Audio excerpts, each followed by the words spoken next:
Maverick News presents The Rick Walker Show. Defrag your mind.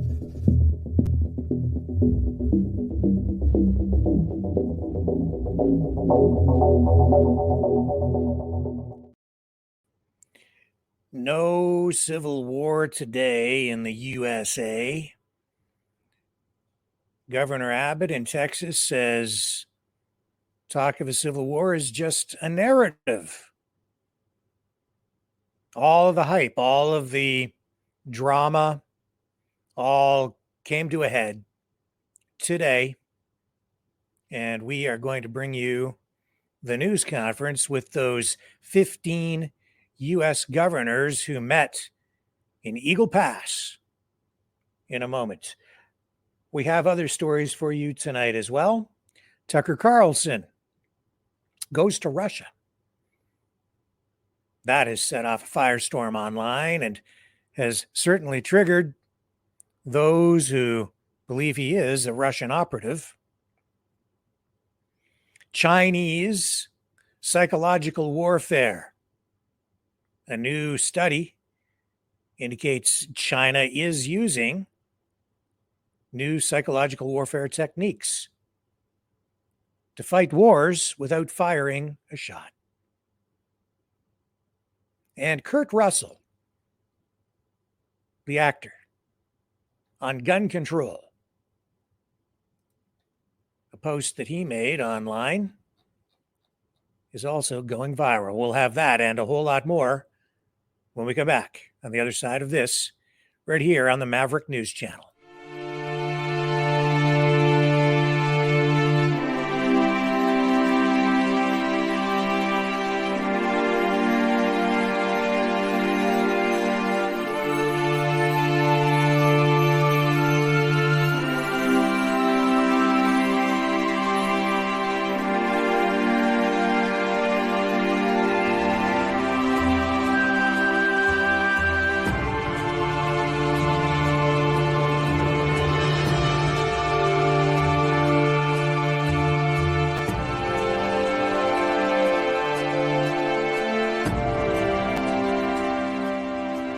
Maverick News.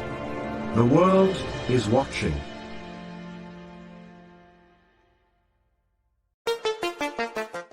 The New World Order. Government overreach. The Great Reset. Mainstream media lies. Now more than ever, independent voices are needed. Donate now at freedomreporters.com. That's freedomreporters.com. Maverick News. The antivirus program for your mind.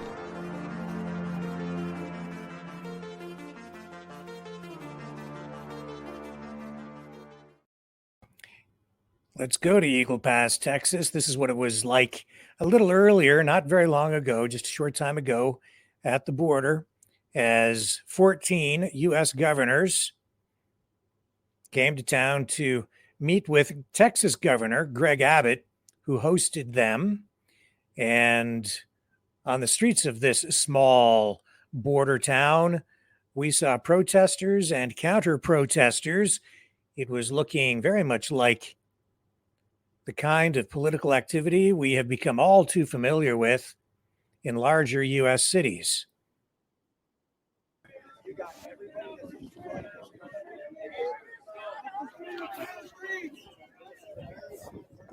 The border's not open. We live stream the border every day. Thousands are coming through California right now.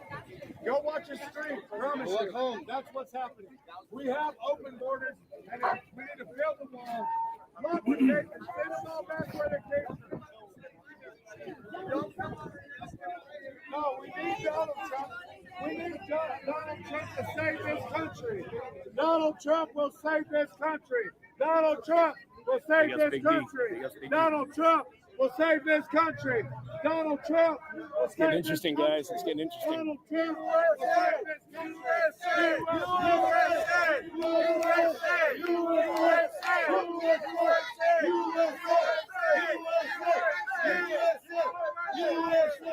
USA.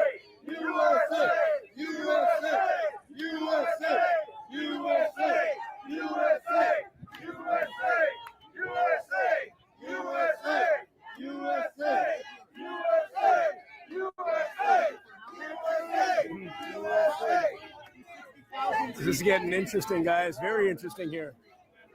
This is getting interesting. Donald Trump will save this country. Donald Trump. Trump 2024. Get more backup, more police coming. Here we go, guys. Here we go. Here we go.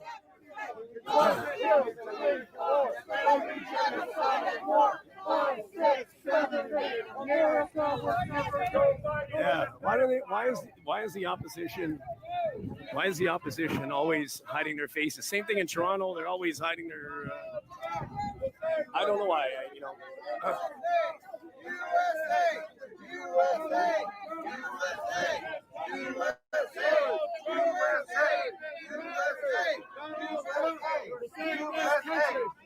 Prince Ashley still in the house. Here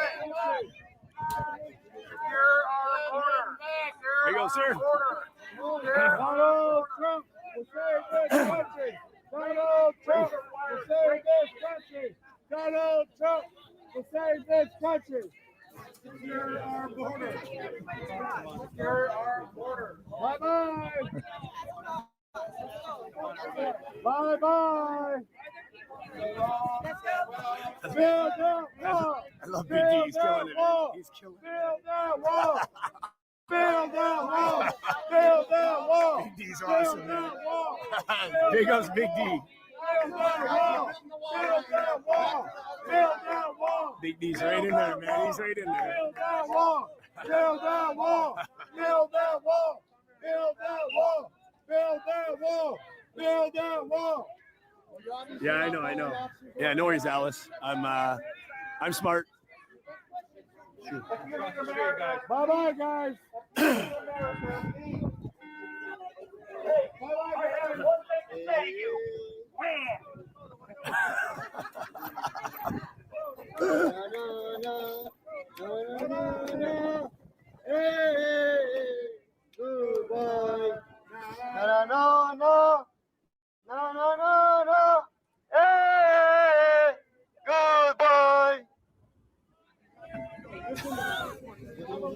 Oh God! They just got they got removed from the side. Oh, here we go. This gentleman. Bye-bye. You're trying to cause problems. You're a problem, sir. Go back where you came from. Go back across the street. No open border. No open border. Well, I've been crossing the street, but yeah, there's stuff. It's getting interesting. Hey, we need y'all at the border now. Do that same thing. This is interesting.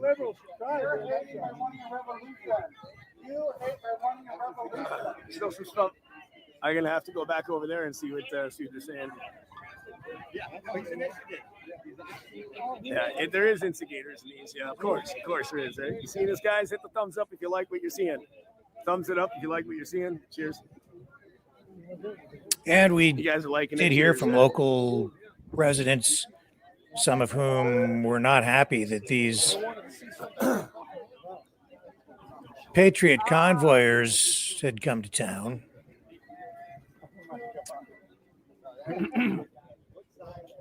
Anyway, that's what it was like just a short time ago on the streets of Eagle Pass, Texas, as the governors were arriving. Protesters, counter-protesters, and over the weekend we saw the Take Our Border Back convoy camp out at a children's camp about 18 miles outside Eagle Pass. They didn't go down to the border. They held sort of a revival style, what would you call it? A revival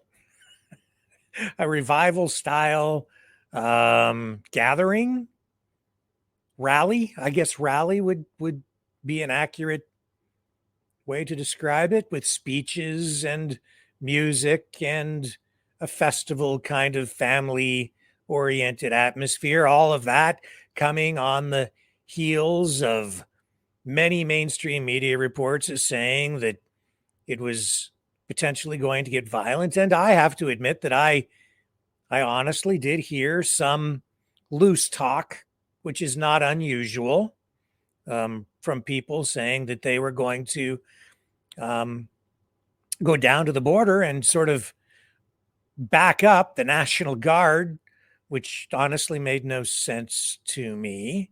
They never got that far. We have seen some people down at the border, including some live streamers who have been providing everyone, us, with that kind of footage, that kind of coverage. And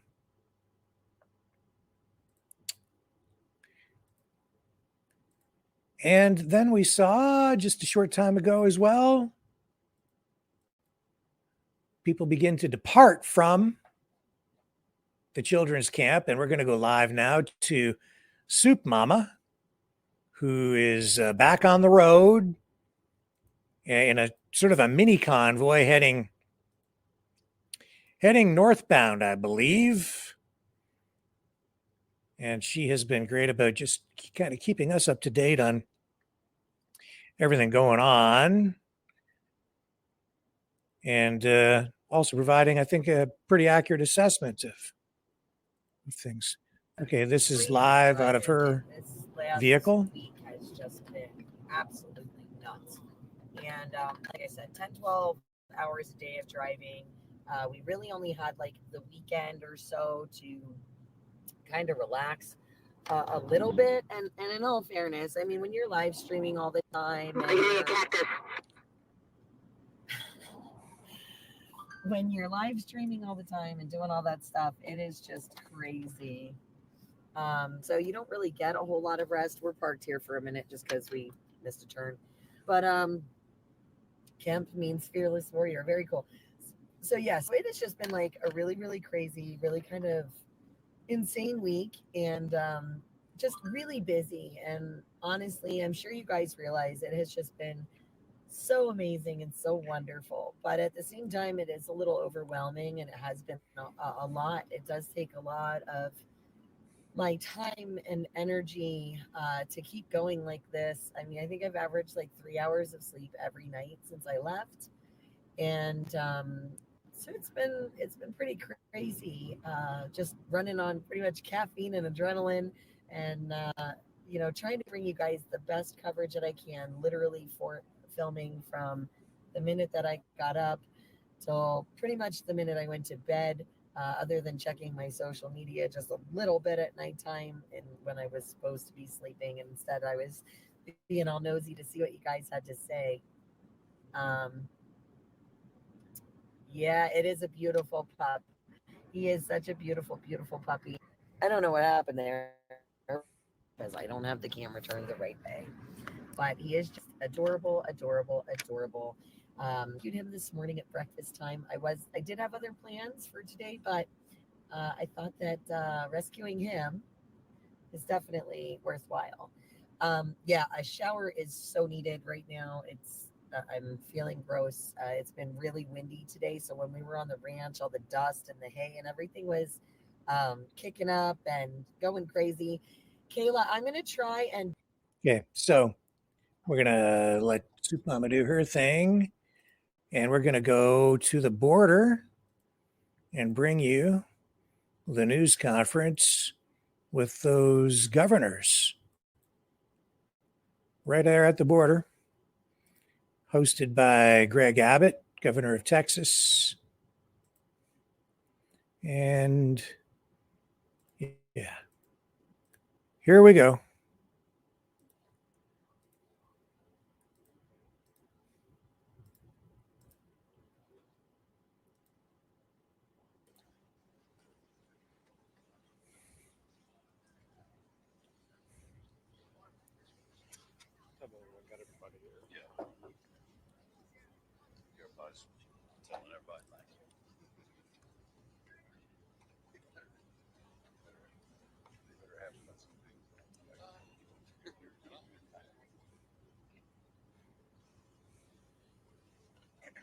Set.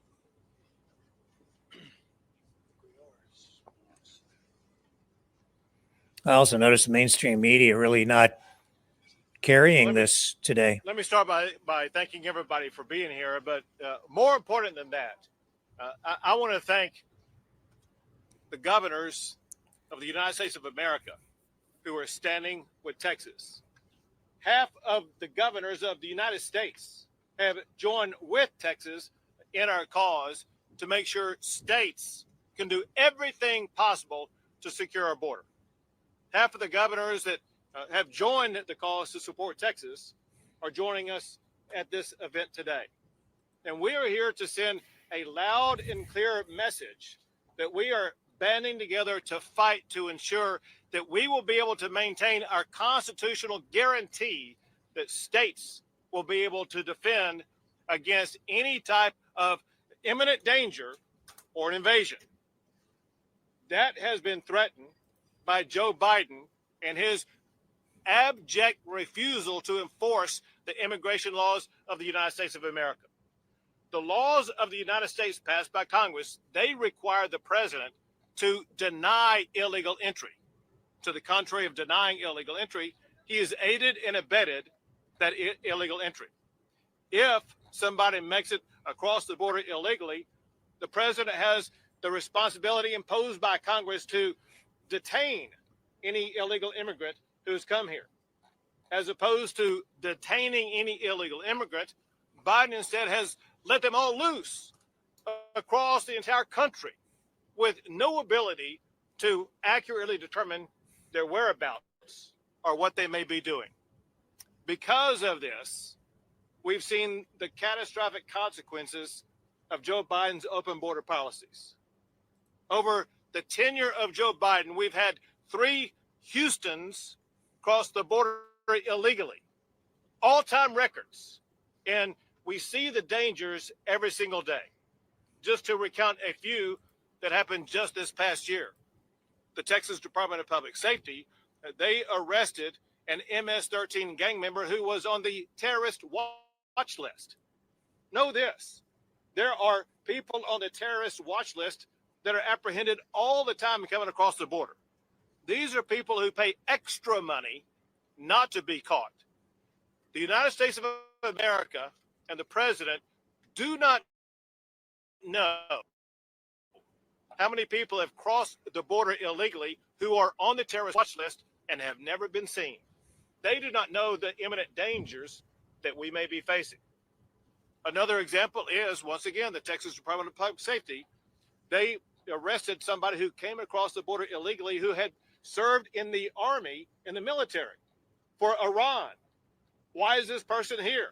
Why were they trying to sneak in illegally? What were they going to try to do? We were fortunate to be able to apprehend him, but who knows what would have happened had we not apprehended him. And then you see the deadly loss of life. We saw it just outside of the Houston area last year when we saw an illegal immigrant who had come across the border illegally 4 times, murder 5 people outside of Houston, Texas. These are crimes that don't happen now and then. These are crimes that happen all the time. Part of it is because, as set forth by the Texas Department of Public Safety, we have people who are coming across our border who were released from prison in other countries. There was a person who was apprehended who was wanted for rape charges, another who was wanted for murder charges. There's extraordinary danger, imminent danger, crossing our border all the time. And of course, Americans are not going to soon forget what they saw happen in New York City, where we saw illegal immigrants brutalize and beat up police officers in New York City, only to be immediately released on bail back out on the streets, causing no one knows what level of mayhem. Because of the extraordinary dangers that the state of Texas is sustaining, as well as states across the country. And because Joe Biden has completely abdicated and abandoned his responsibility to enforce the laws of the United States. I have used a clause in the Constitution that empowers states to defend themselves. It's Article 1, Section 10, Clause 3 of the United States Constitution, where a state can defend itself and its citizens to protect their safety from the imminent danger that we are facing and from an invasion of millions of people coming from across the globe into our country who are unaccounted for whatsoever. And I applaud and thank the members of the governors who are with us here today for stepping up and standing beside, behind, and with Texas in this effort. We're all fighting for a safer, more secure border and country. And I thank them for all they do. Now I'm going to turn it over to Bill Lee, the governor of the great state of Tennessee, a state, by the way, that from the very beginning of Texas history has always been here for the great state of Texas. Thank you, Governor. And Tennessee will continue. We are the volunteer state. We have had hundreds of troops on the border. We are prepared even today to send additional troops, working with the Texas Department of Military to do just that. And I'm here today as the chairman of the Republican Governor Association, number one, to say thank you to Governor Abbott, who has done everything within his power to provide an improvement to the situation at the border, to provide safety and security for Texans, for Americans. And the federal government has failed Texans and Americans in providing that security and that safety. And that's why these governors are here together today to do our job, which is the job that the federal government has failed to do, and that is to protect this country. Each one of us understand the devastating effects that the border policy has had on every one of our states individually. And we're here together to collaboratively work to support Texas and to provide for the safety and security of people all across the country. This experiment in an open border policy has catastrophically failed America. And this country is in desperate need of leadership as it relates to this issue. Governor Abbott has had unwavering and shown unwavering leadership, and we stand in support of that leadership, each of us today. Governor Kemp from Georgia has also been a leader in this issue, providing not only troops, but resources. Governor Kemp, would you like to say a few things? Well, thank you, Governor Lee and Governor Abbott. We are here with our fellow governors today, standing with you and many governors that are not, because every state in our country now is a border state because of what we're happening. When you think about the amount of fentanyl, the human trafficking that's coming, they're coming to every state in the country, and every governor's having to deal with it. And we're standing with Governor Abbott today because if our border is not secure, our country is not secure. And Joe Biden's policies are making our country less safe. And that's what we're here documenting today and standing with Governor Abbott that's trying to do something about that. We just had a great briefing. There's been 169 people in 2023 that were on the GBI terrorist watch list, apprehended. How many of those are in our country that we didn't, or Governor Abbott's people didn't apprehend? 458 million lethal doses of fentanyl that have been detained at this border. Think about the doses that were not. Every governor's dealing with that. $51 million in cash, 56,000 pounds of methamphetamine that every state in the country is having to deal with. This is ruining lives in our states. It's ruining our communities, and it's taking a toll on our families. And it is time that something was done about this.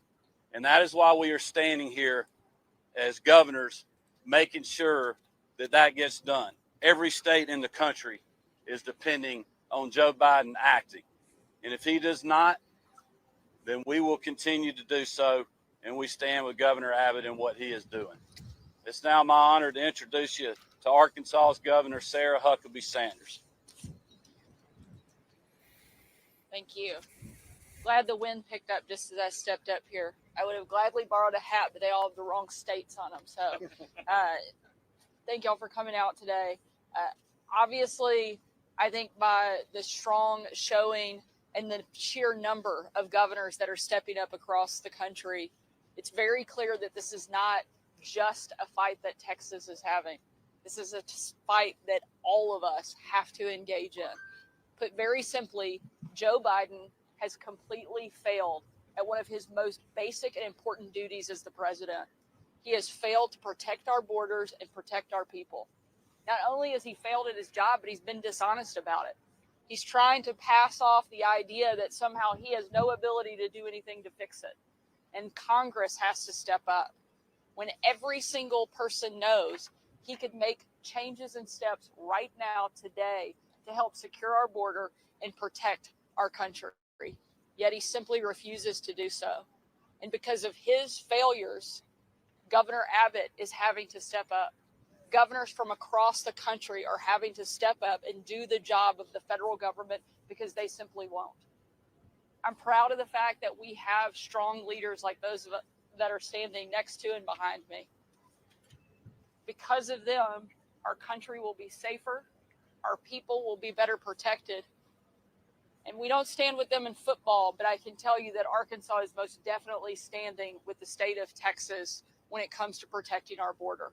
There is no fight right now that is more important for us to engage in. It's why we're spending our Sunday afternoons here, because we have to, because it is absolutely vital to the long-term safety and security of our country. I'm proud of Governor Abbott's leadership, and I'm proud that I get to stand with each of these incredible people as we pledge to support Texas in whatever we can do to help. Arkansas sent National Guard troops here last year, and I can commit today that we'll continue to do that over the course of this year as much as we can and as much as is needed until the federal government and Joe Biden step up and do their jobs. We're here, and we're thankful for your leadership, Governor. With that, I'm going to turn it over to my good friend, Governor of Montana, Greg Gianforte. Thank you, Governor. And let me start by saying Montana stands with Texas in this fight. The governors here have repeatedly called on the Biden administration to step up and do their job. Most recently, in a joint letter, we asked for the names and identities of people that have crossed illegally into this country. That request was met with silence. It came on top of a letter that shared a 10-point plan to secure the border. That was 3 years ago. We're still waiting for a response from the White House. Montana has had our soldiers here on the southern border for most of last year. And Governor Abbott, we're committed to stand with you and continue to provide resources so that we can protect the citizens of the United States and our country. This is impacting all of our states.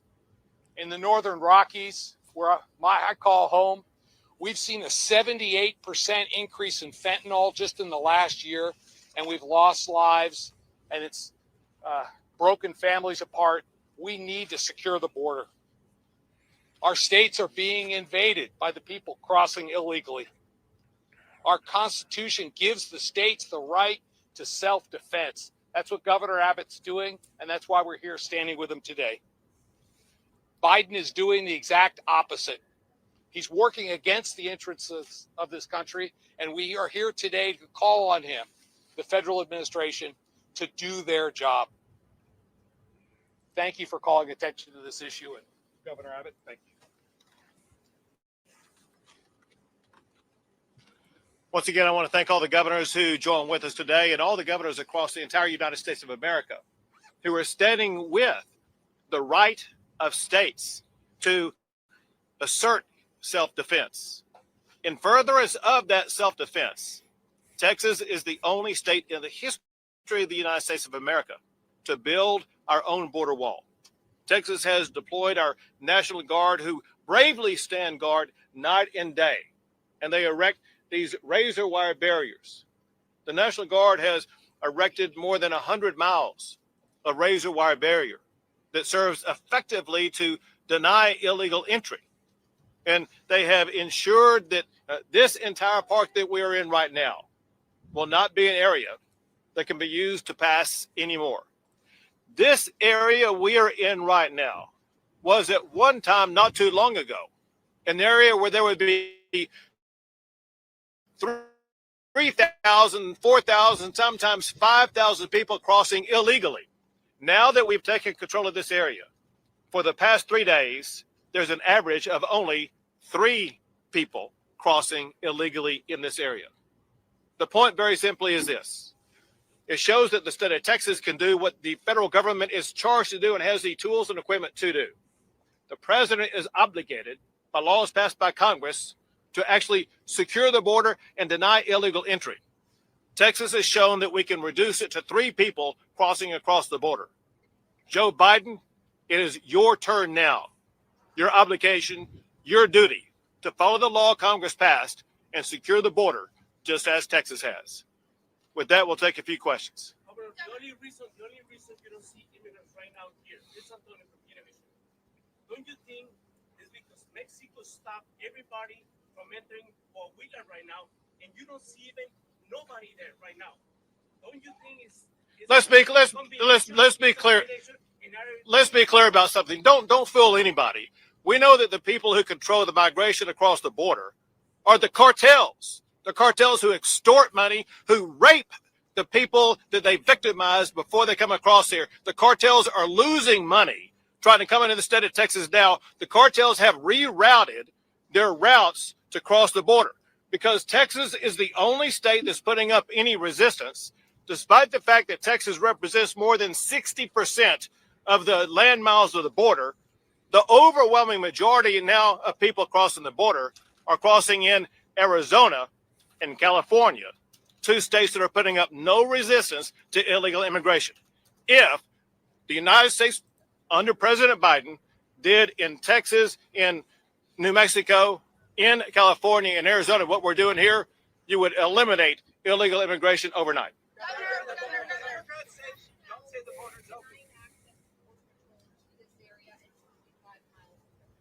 Would you restate the first part of your question again? Your rationale for denying access to border patrol agents to this area shall be marked at 2.5 miles. To be clear, from the very beginning and to this moment, they have access to the boat ramp and they have access to the razor wire area if anybody's life is in danger. On top of that, however, the area where we are is an area where the federal government was using to further criminal activity. They're involved in violating the federal laws of the United States of America on this land. We will not allow this land to be used for illegal purposes. Governor, the Senate bill, for some Thompson with NBC News, the Senate is poised to vote on an immigration bill this week. Do you think that could help you? So I have no idea how to answer your question because I have no idea what's going to be in that Senate bill. And I have no idea if the House would agree with it. So your question actually is filled with unknowns. All I know is this, and that is the open border policies that Joe Biden has allowed can no longer be tolerated. He has the ability, as we speak this very moment, to take action to shut down the border and stop illegal immigration.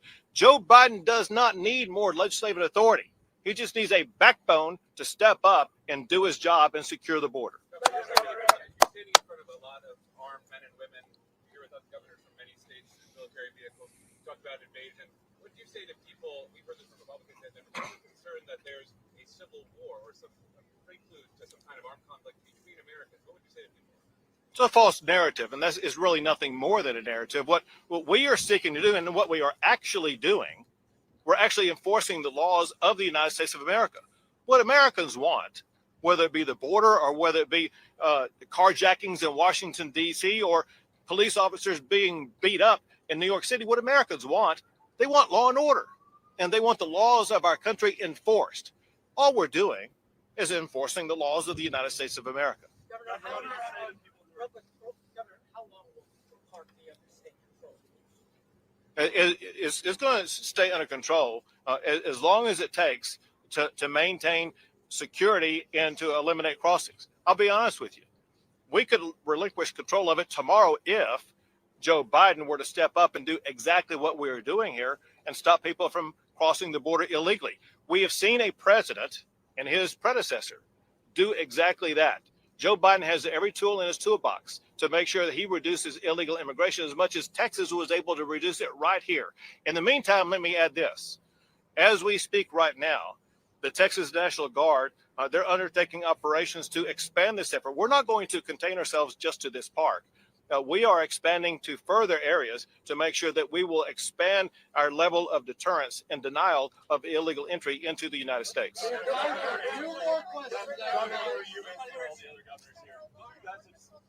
of people have said that this is things like this in an election year are just a political stunt by Republicans. What do you guys all say to that? Say that to the average American. The average American is angry. The number one issue in the United States of America is the broken border and the illegal immigration that Joe Biden has created. We don't have time to wait till November. We got lives on the line every single day. Say that to the parents who have lost a child to deadly fentanyl that's growing in number across the country. There are lives at risk every single day. It's like every police officer in every city in our great state that understands that they have a daily duty to make sure that their communities are safe, regardless of when elections take place. We as governors have that responsibility to make sure that our states and our country are going to be safe from the illegal immigration crossing. And Governor, I would just remind you too that many of the governors here were here. When was that? Right, a year ago. Way before the campaign started, on the same issue, writing letters to Joe Biden about how to fix the border, executive action that he could take. So this is not a campaign tactic. This is something that this group and the Republican governors have been concerned with for many, many months and years. Right. Governor, there are Americans living here on the border who say that sovereignty has been lost and that they're walking around in fear. They feel that the federal government has failed them. What about you, governors? Are you going to be able to step up to protect their sovereignty and give them the right to be free citizens here in their own state? And you're talking about the local residents in this area? So first of all, I think the local residents around here are angry, and rightfully so, because their area, their neighborhoods, their golf courses, their shopping areas, all have been invaded. But I cannot tell you the number of ranchers and homeowners who live, whether it be here or in Del Rio or up and down this entire area, who cry and complain about their ranches being ripped apart, their homes being invaded, fearful about their children playing in the streets, all the car chases that are taking place in neighborhoods. This has turned into a danger zone for one reason. It was not that way 4 years ago. 4 years ago, this was an area of law and order, a safe area for people to golf and play and enjoy it. And that's because we had a president who was enforcing the immigration laws of the United States.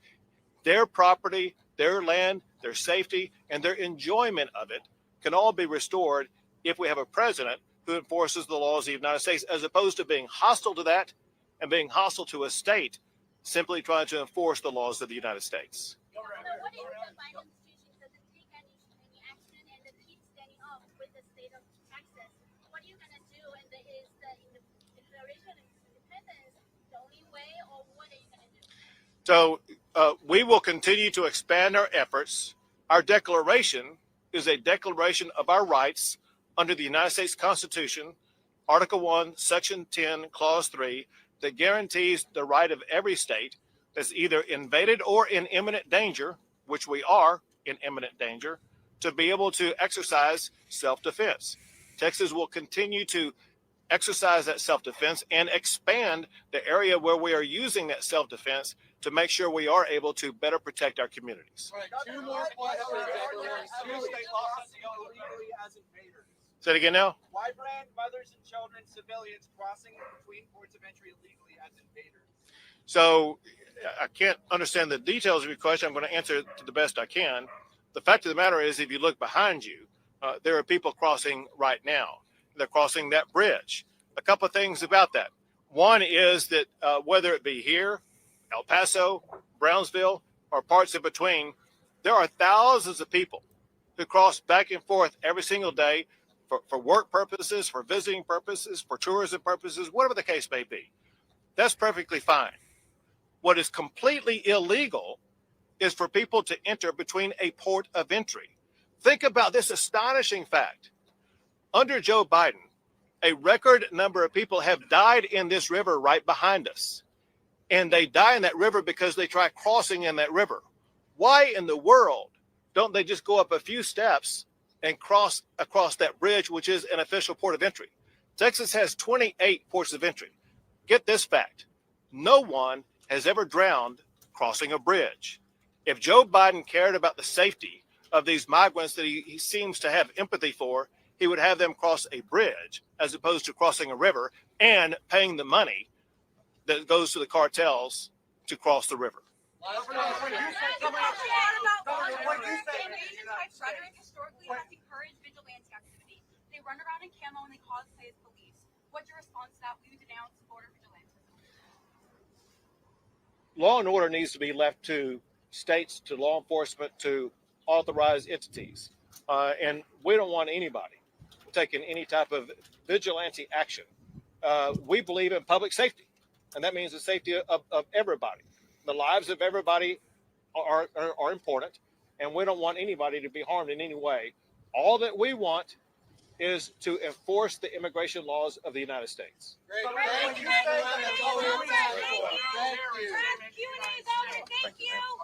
Okay. Thank you, guys.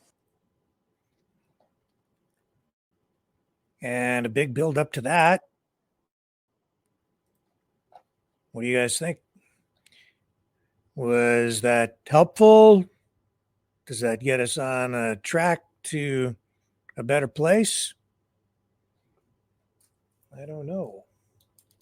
This was the scene at the border earlier today as well. Well, all that's going on. This is going on over here.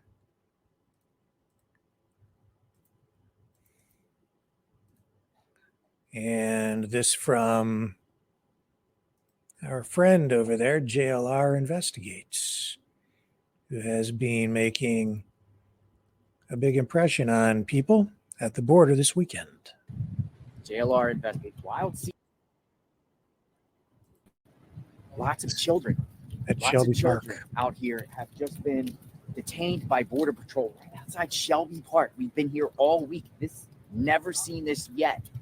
I don't know where they came from, but they're children from Ecuador. They're children from Ecuador out here. Look at this, folks. Look at this.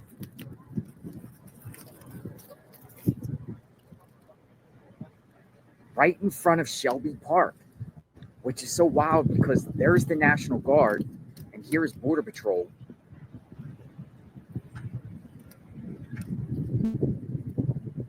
Kids. The governor's going to be here shortly saying how secure Shelby Park is. Very windy out here. And look, there's people out here that got across.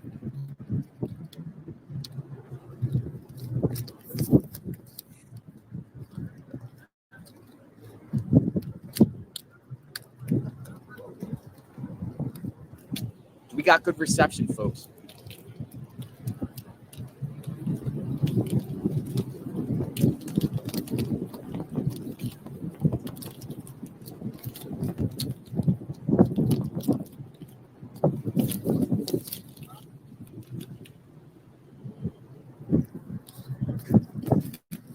Telling them to take their shoelaces off.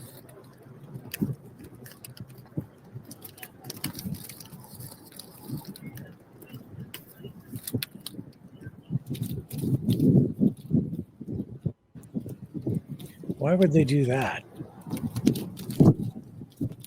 Look at this, right in front of National Guard.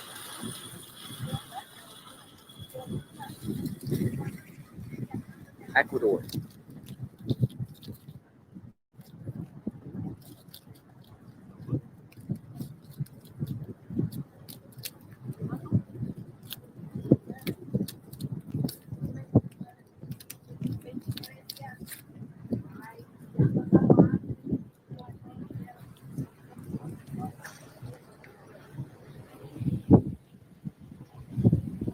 Grab my other phone.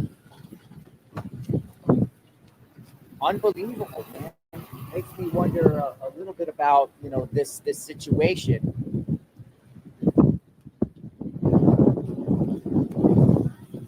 Like, why today? Why are they doing this today? Like, why today? Is it this could this be a prop? And I say this with general interest because we've been here all week and not one person comes through. Now suddenly this morning when the governor's about to arrive, you have people out here. This is strange, folks. Or is it, how did these people get here? I just got here and then I'm seeing these people lined along the fence. The timing does seem a little odd, doesn't it? But it is what it is.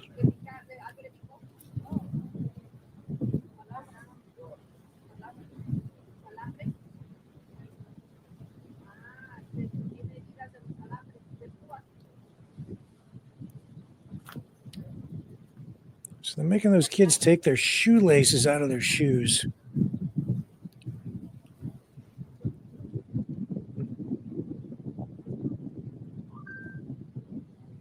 What do you think, folks? Tell me your thoughts. Well,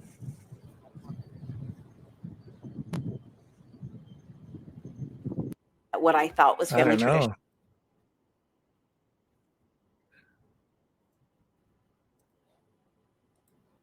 Interesting developments at the border, but that is the way it all went down today on this 4th day of February 2024. Big buildup, lots and lots of hype, I would say mostly from the independent media side, with people saying, don't go. Some people saying, don't go. It's a trap. It's another J6. It's all being planned and it's a trap. Don't go down there. So we did talk a bit about that. Other people thinking this was going to result in some sort of an armed conflict or a standoff with militias going down and trying to sort of take matters into their own hands or possibly back up the National Guard. There were all kinds of people telling all kinds of stories. And a lot of people saying a lot of different things. But in the end, what did we end up with? Basically, a rally about 20 miles outside the city with a bunch of patriots, sovereign citizen, sovereign-oriented Christians, a mix of different kinds of, people with different sorts of beliefs, but all with one sort of common thing holding them together or bringing them together, and that's the concern over border security. And we even saw then celebrities come in, and what a circus that was yesterday. We even saw Dr. Phil show up in a helicopter. Boy, that was serious. And then Ted Nugent this weekend, he was there too. The Motor City Madman playing his guitar. And he gave us that great version of the Star Spangled Banner on his 6-string electric. Don't go away. We'll move on to other news on the other side of this. The New World Order. Government overreach. The Great Reset. Mainstream media lies. Now more than ever, independent voices are needed. Donate now at freedomreporters.com. That's freedomreporters.com. Maverick News. The antivirus program for your mind.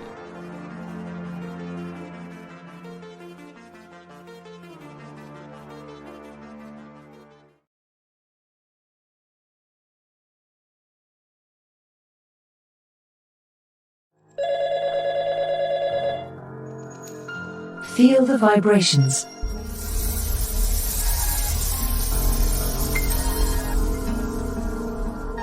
Our quest continues.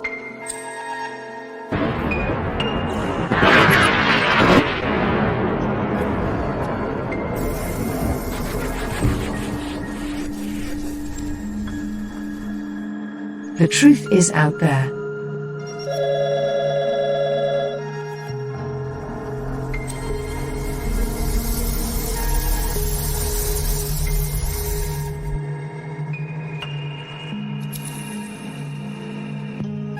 We are Mavericks.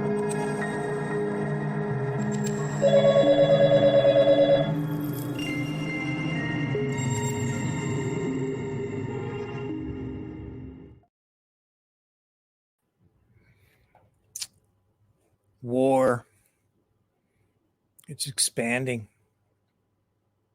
National Security Advisor Jake Sullivan, appearing on one of those Sunday political talk shows today, NBC's Meet the Press, told moderator Kristen Welker, he said, I'm not going to get into what we've ruled in and ruled out from the point of view of military action, making reference directly to what might happen with Iran. Saying basically, they haven't ruled out striking Iran directly. Now, we have seen those retaliatory strikes by the United States in the last couple of days in Syria and Iraq and Yemen. Yemen's Iran-backed Houthi rebels said today that the attack on their targets by American and British forces, airstrikes, said that will not stop them or deter them from supporting Hamas and the Palestinians in Gaza, and say the attacks will not go unanswered or unpunished. Of course, the United States responding to the deaths, the killings of 3 U.S. soldiers in Jordan. The U.S. and the U.K. say they struck 36 Houthi targets in 13 locations in Yemen last night, all because they were trying to disrupt and degrade the capabilities that the Houthis have that allow them to attack ships in the Red Sea, commercial vessels. And this new series of attacks on those 36 targets comes after Friday's airstrikes, which hit 85 targets at 7 different facilities in Iraq and Syria. Anthony Blinken, Secretary of State, goes back to the Middle East. If he's not there already, he'll be arriving shortly, with stops planned in Saudi Arabia, Egypt, Qatar, Israel, and the occupied West Bank. He's expected to work on pushing ahead with diplomatic efforts for the release of hostages. And he's also supposed to try to work toward an extended pause in the fighting in Gaza. And of course, we're hearing these different numbers coming out. The casualties being reported by the Hamas-controlled Palestinian Health Ministry now sits at more than 27,000 people, Palestinians killed in Gaza.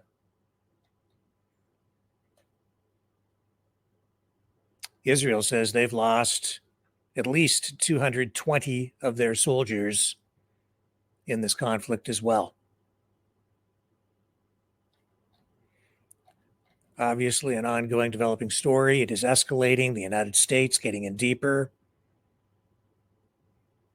The retaliatory strikes, I think, are guaranteed to generate another response, which will only beget another response into a cycle of retaliatory escalation.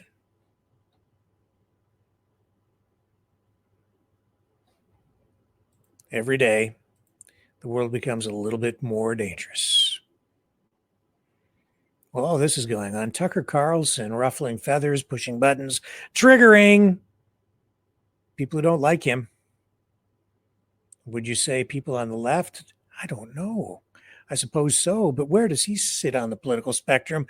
Mainstream media reports coming out saying that Tucker Carlson is a Putin stooge.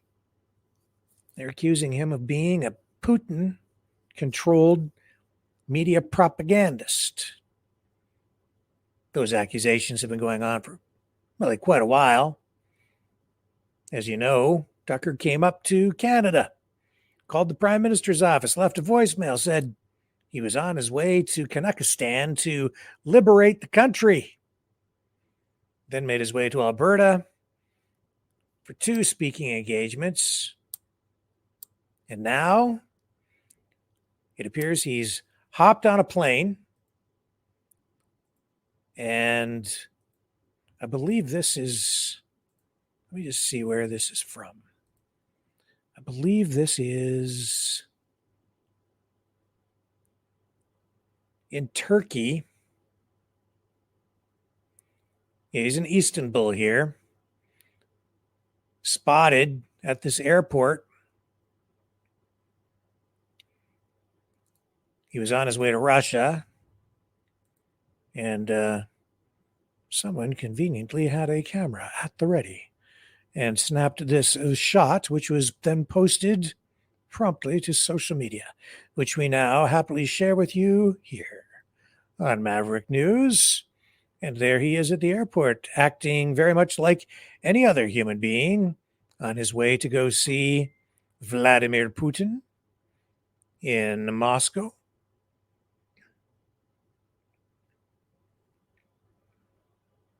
Mainstream media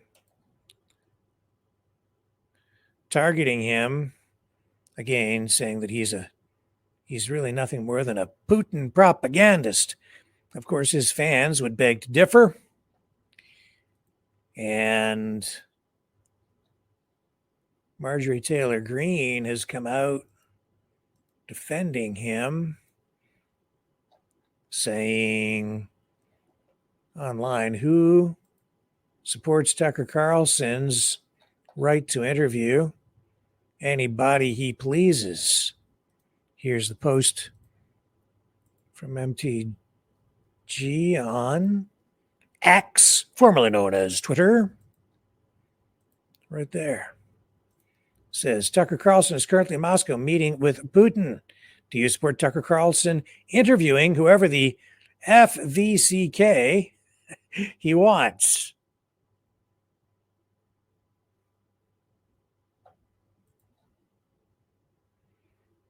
Now, as I understand it, he is going to get a chance to interview Vladimir Putin. They've been building this up over the past, I think, 3 days, sort of teasing this thing. And it is my understanding that it will be released exclusively on X, formerly known as Twitter.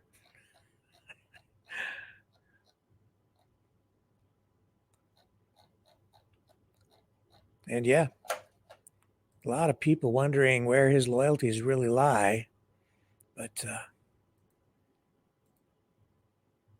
I guess you have to judge a journalist by the sum of his stories and his work, I guess, not by a single event. Although I was always told you're only as good as your last story or broadcast. I better work pretty hard at this then. Here's some posts about Tucker. Social media. Let's scroll down and see what the reaction has been online.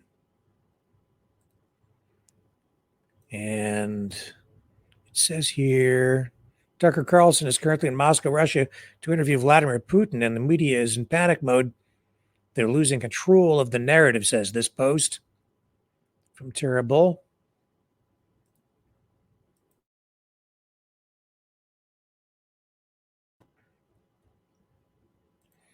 So I had to cough there. Let's scroll down a little more. Planet of Memes says, I live in all of their heads rent-free. And there's Tucker chuckling, cackling, laughing A post Putin himself with a little clip jabbing at the West. And then there was this, and I wanted to play you this. This time ago, Tucker Carlson made a claim in some social media interviews, including this one, that the United States had actually been blocking him somehow from going to Moscow to interview Vladimir Putin. But obviously, he's on his way now. It's also my understanding he attended the ballet already while in Russia.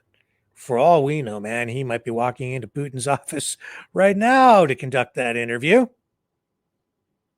And here's this clip. He's talking about essentially being spied on at home.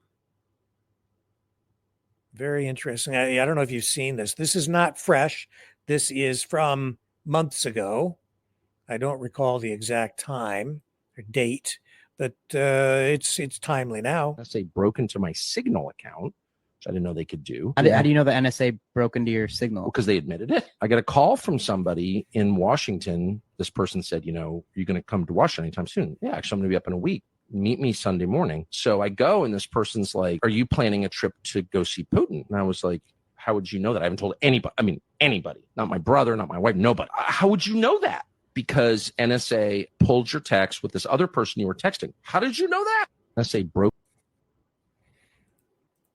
Kind of creepy.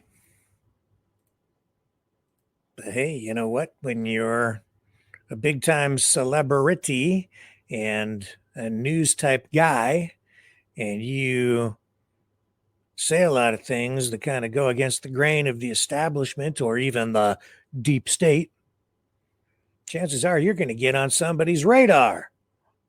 This past week, right here sitting in this chair, some pretty weird things have happened. One night, while we were broadcasting, you may recall if you're a regular viewer, everything here disconnected.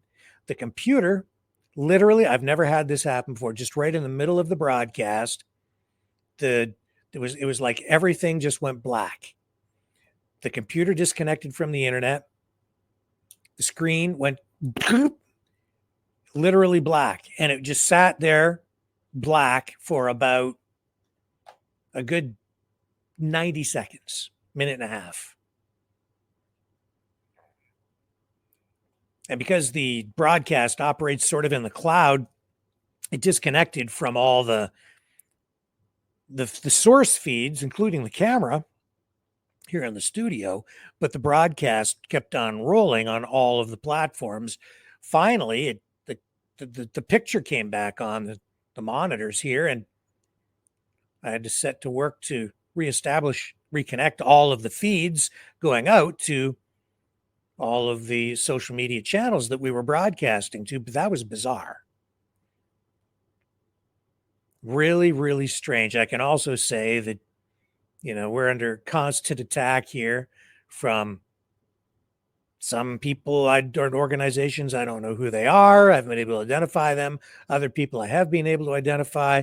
I will tell you that the freedom movement has become rather dysfunctional, and we are even under attack by, a couple of people who, for whatever reason, have just decided that they don't like what we do. So, yeah. And then there've been other people too that have launched stuff, but we're surviving in spite of all of it. And we're not alone. I'm not looking for sympathy. I think it almost just comes with the territory these days. It's the cost of doing journalism. Tell you something else. Sitting here, we're not really here to cheerlead for anybody. We're not endorsing any particular political candidate. We're not supporting any presidential candidate, at least under the name of my news organization. We're not. I don't. People who come here as contributors are free to do whatever they want to do. But Maverick News, Maverick Multimedia Inc., is not supporting any particular political candidate. We are also not here simply to cheerlead for any side, and we will hold all politicians, all political actors, whether elected or not, candidates, political activists, anybody engaging in politics, including those at protests and elsewhere. Basically, we are going to act as the eyes and the ears of the public, which is what journalists do. That's my job. That's what we're supposed to be doing here. And we will call out bad deeds and lies and whatever other bad actions might happen out there by anyone who is out there who's supposed to have the public trust and is supposed to be acting in the best interests of the public, but may not be doing that. So regardless of where you are or what you're doing, we're going to do our job. I'm going to do my job, practice my craft here. That doesn't always make me Mr. Popularity, and it doesn't mean that this channel always becomes the most popular channel out there, because these days it's painfully obvious that people want you to pick a side, and then they want you to reinforce what they think and how they feel and prop up in their minds and in their emotions their political ideology because it makes them feel better. But that being said, if all I did was go around cheerleading all the time for one side or the other, it would get to a point where I might have to join some others and just hunker down and lie to you on occasion. And it's just not in me. So I'm not going to do that. We'll struggle along here and avoid selling out is what it comes down to. Not looking for it, don't want it. Just not going to do it.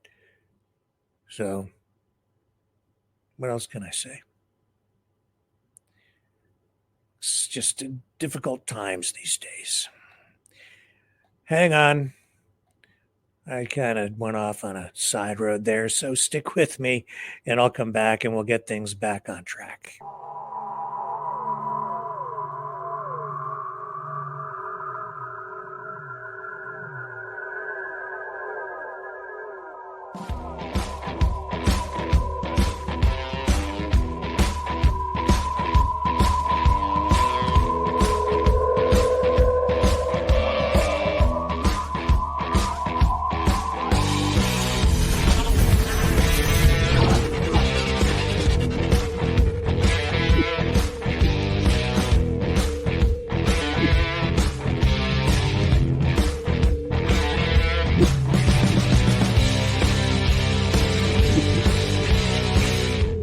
Maverick News. The world is watching.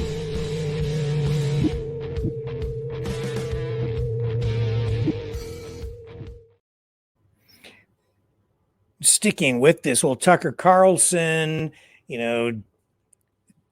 warfare, things in that vein, there are new studies out that show that the Chinese Communist Party is taking an aggressive approach in its tactics against the United States. New information, according to recent reports, the People's Liberation Army is delving into what they call cognitive domain operations aimed at instilling a sense of defeatism among Americans. A policy researcher at the Rand Corporation says, which is a think tank and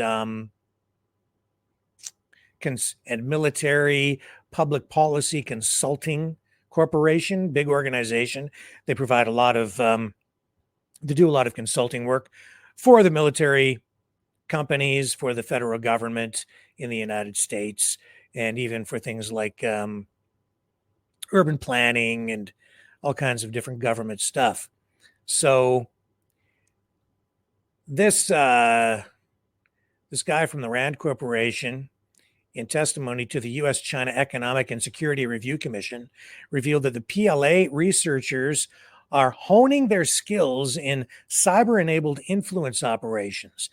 What's their objective? Well, it is to manipulate the American psyche. They're going to get into your head into accepting surrender.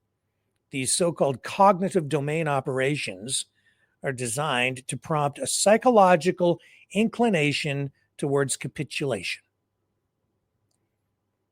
So they utilize cutting-edge techniques, including AI-generated deepfakes and precision cognitive attacks. The CCP aims to polarize the American populace, according to this study. Their strategy involves flooding the information space with synthetic information and creating information cocoons. The ultimate goal, again, to achieve victory with minimal physical destruction and coerce the enemy into conceding defeat. In other words, win a war without firing a shot. This information being shared through a network of, well, through wire services essentially, and then picked up and elaborated upon through a variety of media outlets around the world internationally. This story going global. And here's an older reference piece from the Japan Times outlining exactly how China is using these fifth generation warfare military capabilities. I've been telling you for some time to keep your head up and be aware of this kind of activity because we are all being targeted by it. It is not just your own government. In fact, these reports are showing that that is exactly what these foreign governments want you to believe. Let me go back to my notes on this. It says the Pentagon had previously issued warning about the CCP's aggressive psychological warfare tactics, emphasizing their intent to manipulate cognition, decision-making, and behavior. This approach, termed mind dominance, seeks to sway public opinion and reshape social systems in favor of China.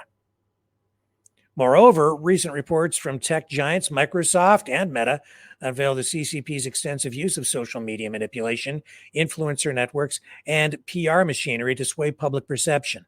It's a multifaceted assault on the American psyche, and that is also why there is so much concern about TikTok, because, as you saw in that committee hearing earlier this week,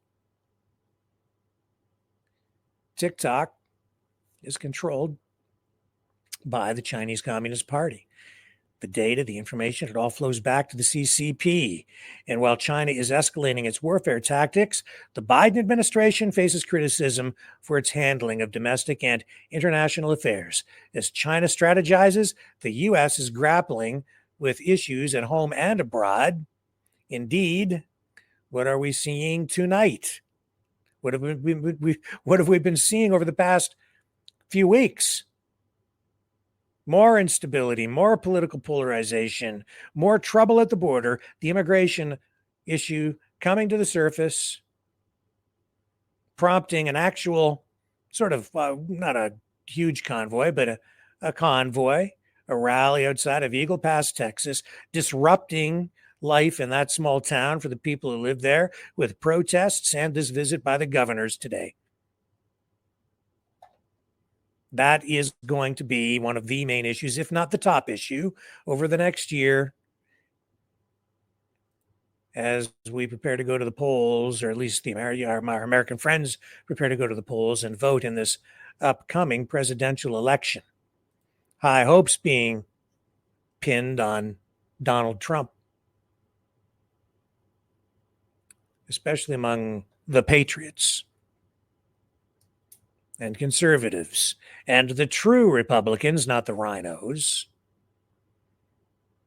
And today, I saw John Bolton is advising Nikki Haley to hang in there, keep on fighting, don't drop out of the race, challenging Donald Trump for the GOP nomination. No love lost between Bolton and Trump at this point.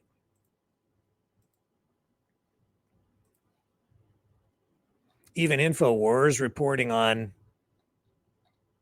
that Chinese military study. Here, let me show you. Even they're picking it up. It's actually a pretty important story because this is exactly what I've been talking about for the last few months, off and on. Chinese military studying cognitive attacks against U.S. population. How exactly that plays out, or how you recognize it or know that what you're watching is the result of the Chinese activity, I would say that it isn't just the Chinese, it's other foreign governments as well, and potentially even some bad actors within our own homegrown deep state. So it's coming from different directions, and even competing political parties here at home. You know, you have to think of politics as warfare, because ultimately that is what it is. That's why in a democracy, it becomes difficult at times to know what the difference is between patriotism and treason. If you are working to actively overthrow a government, but you're doing it in a democratic way, you're on the right side of the law. But you step just this far over that line, and you're suddenly guilty of treason. That's why in Canada, for instance, the opposition is called His Majesty's Loyal Opposition. His Majesty's Loyal Opposition, which is to say that even in opposition, as an opposition party, you are still part of the government, elected to the government, with members of parliament representing constituents from local ridings, and you are part of the system, but in opposition to the policies of the current governing party. So that when you are criticizing what is going on, or criticizing policy, you're still on the right side of the law. But if your objective is to get involved in some sort of activity that would dismantle not just the party, but the system, or do things that go beyond voting in order to remove a sitting government, then things become a little bit more complicated, shall we say.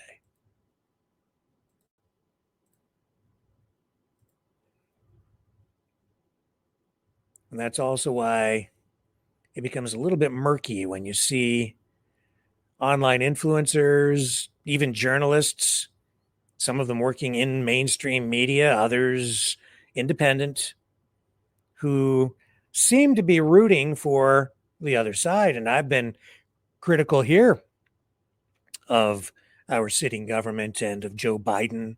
That doesn't necessarily make me a traitor. It just means that I'm sitting here trying to hold our governments accountable through journalism. A lot of talk about accountability these days. We're going to hold them all accountable. Yeah, well, this is how you do it. That's our job here, not just for me, but also by extension through you, because this is new form journalism and you guys are active as well. So that's how you contribute. You call in, you participate in the discussion, you offer even your opinions, and many of you have been sending in information about news stories, helping to focus my attention where it's needed every single day, and I am greatly appreciative of that. And you help keep me honest, and I appreciate that. And every day I try to make changes to make things here a little bit better so that we can continue to get you just a little bit closer to the truth every single broadcast. I'll be right back.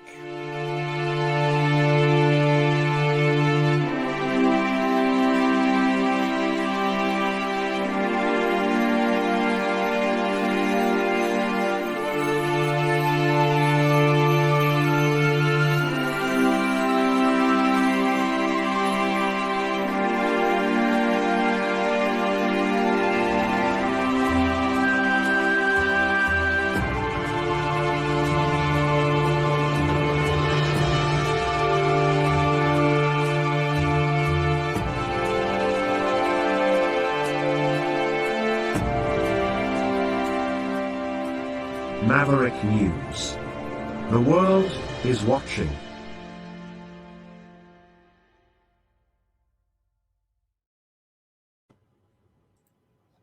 On to other news, and this immigration issue is putting pressure on housing.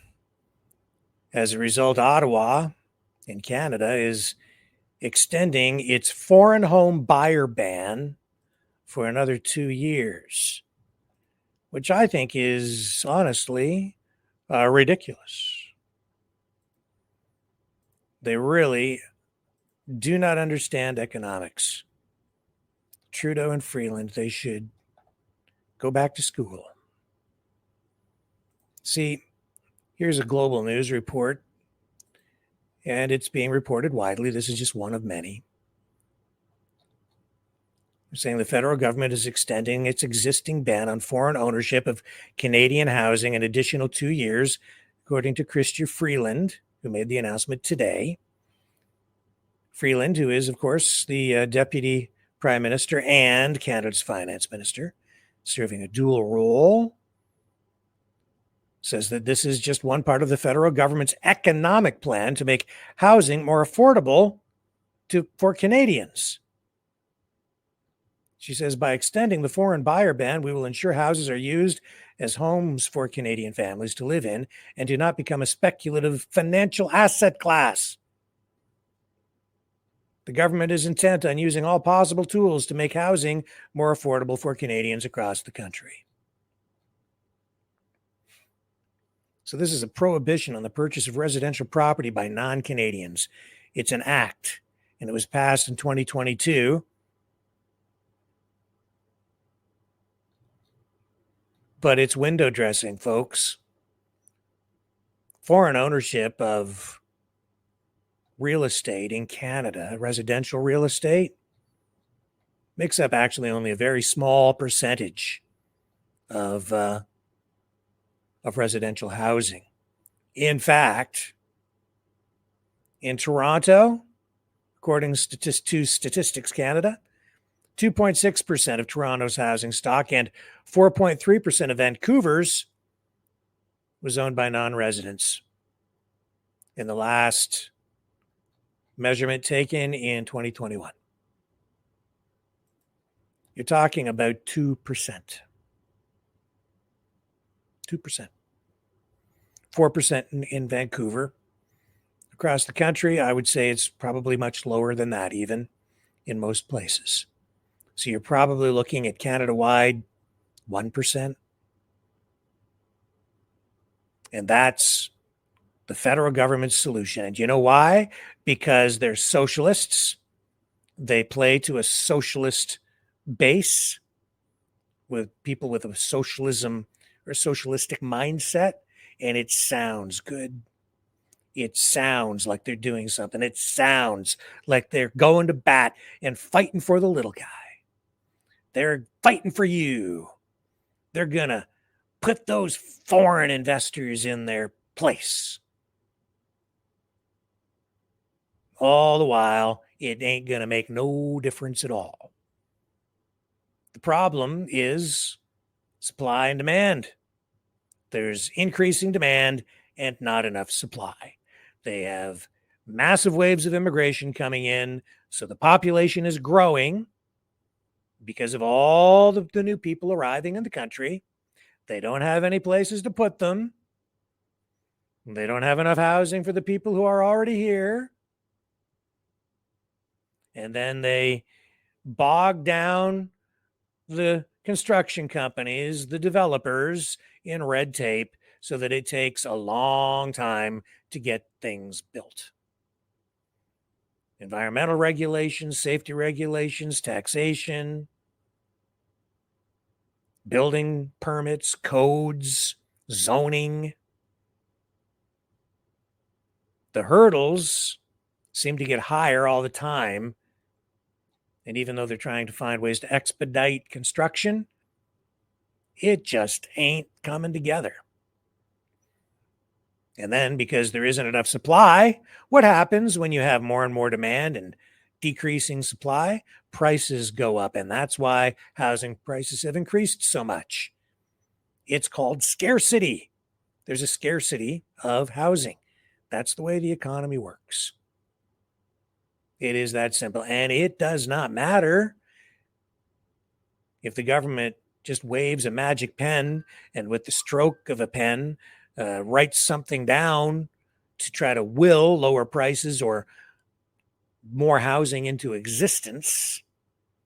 It takes time. It takes more than ink on paper or some piece of legislation that is really just using foreign investors as a scapegoat for a problem that has been created by bad government policy all the way down the line. Don't let them fool you, folks, as we head into this coming year, because I think this is going to be an election year. All the writing is on the wall. And if you buy into that and you vote for JT and these policies, again, things are going to get a whole lot worse. And that's not me cheerleading, and that is not me being unfairly critical either. That is just the reality of it, man. That's just all there is to it. That is just plain economics 101. Supply and demand. You know what else seems to be a force of nature that is inescapable, just as supply and demand is a force of nature? Dad, you want to talk about natural law? That's natural law. And another force of nature is Donald Trump himself. He is actually pretty amazing.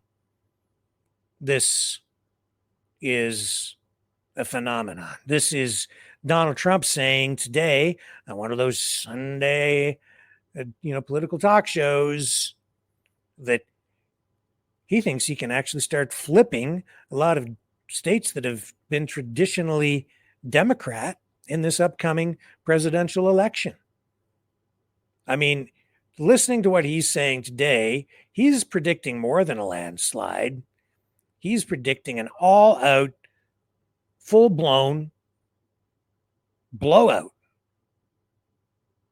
Here it is. Here's Trump. Republican Party under Trump has become a tremendous success. Are you going to be able to flip blue states like in New York and in New Jersey? There's a rumor you're going to do a rally in the South Bronx. I think so, yeah. I think I will do that. And When are you going to do that? I think I'll do one maybe at Madison Square Garden, too. I think we have a chance. New York has changed a lot in the last 2 years. We have migrants all over the street. They're living on Madison Avenue. I mean, nobody can believe what's happened to New York. The people of New York are angry. People that would have never voted for me because I'm a Republican. I mean, they're Democrats. Their parents would never, they vote for Democrats. I think they're going to vote for me. So I think we're going to give New York a heavy shot. They're very unhappy in New York, what's happening. And they're unhappy with the crime. You take a look at the crime in New York, it's at record levels. The other thing is, and very importantly, New Jersey. I think New Jersey can be flipped. I think that Virginia can be flipped. I think that New Mexico can be flipped. And I think Minnesota can be flipped. And I'm not even sure that everything can't be flipped. The Republican Party under... He's not sure that everything can't be flipped. That's a bold statement. That's more than confidence. That's supreme confidence. Coming from a guy who's known for exaggeration, and yet when he's saying that, given the level of discontent and division that's out there in the public, but especially the discontent, he might just be right. He's in an odd position because being a president who was elected, then defeated, now he's actually got a chance to come back. The dynamics are somewhat different. First time around, when he was elected, it was easier for people to vote for him because he had some people voting for him, and then there were other people who were voting against Hillary Clinton because she had a lot of political baggage. And for a challenger, it's sometimes a lot easier to be elected when you're in a position like that because you don't have a lot of baggage coming in. He played up the fact that he wasn't a career politician, as you may recall. That was one of his selling points. So able to generate support from people who really liked him and people who just didn't like Clinton or had fallen out of love with the Democrats. So there's that. Now, the second time around, he had baggage. We'd come through that pandemic. Things were different. So he had some explaining to do, but now he's had some years off as being the official president, and he's trying to make a comeback here. And Biden has a record, the most recent record, to defend. And it's not a very easy record to defend because it's been a presidency of absolute destruction, disaster, and incompetence. Everyone can see that. And I'm not even sure if Joe Biden is aware enough to realize what he's done as he hobbles around and tries to string a few words together when he stands up at a podium without slurring and completely screwing up what he says. I'm editorializing. But that is actually, I think, a pretty fair assessment coming from Donald Trump. And I'm not hearing a lot of exaggeration in it, to be honest, at this point, which is really something because he's known for that. I'll be right back.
Maverick News. The world is watching.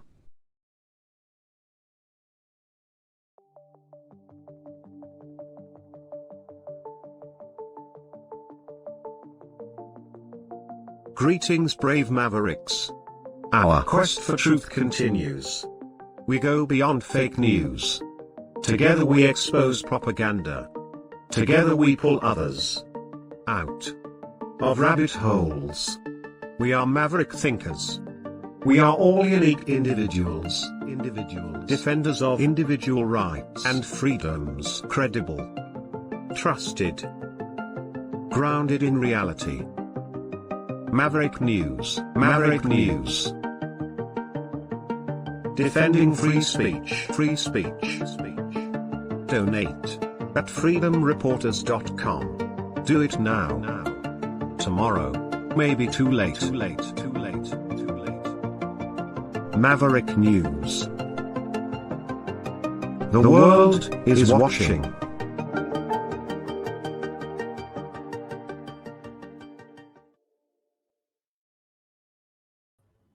Kurt Russell, action movie star, Disney star, especially when he was younger.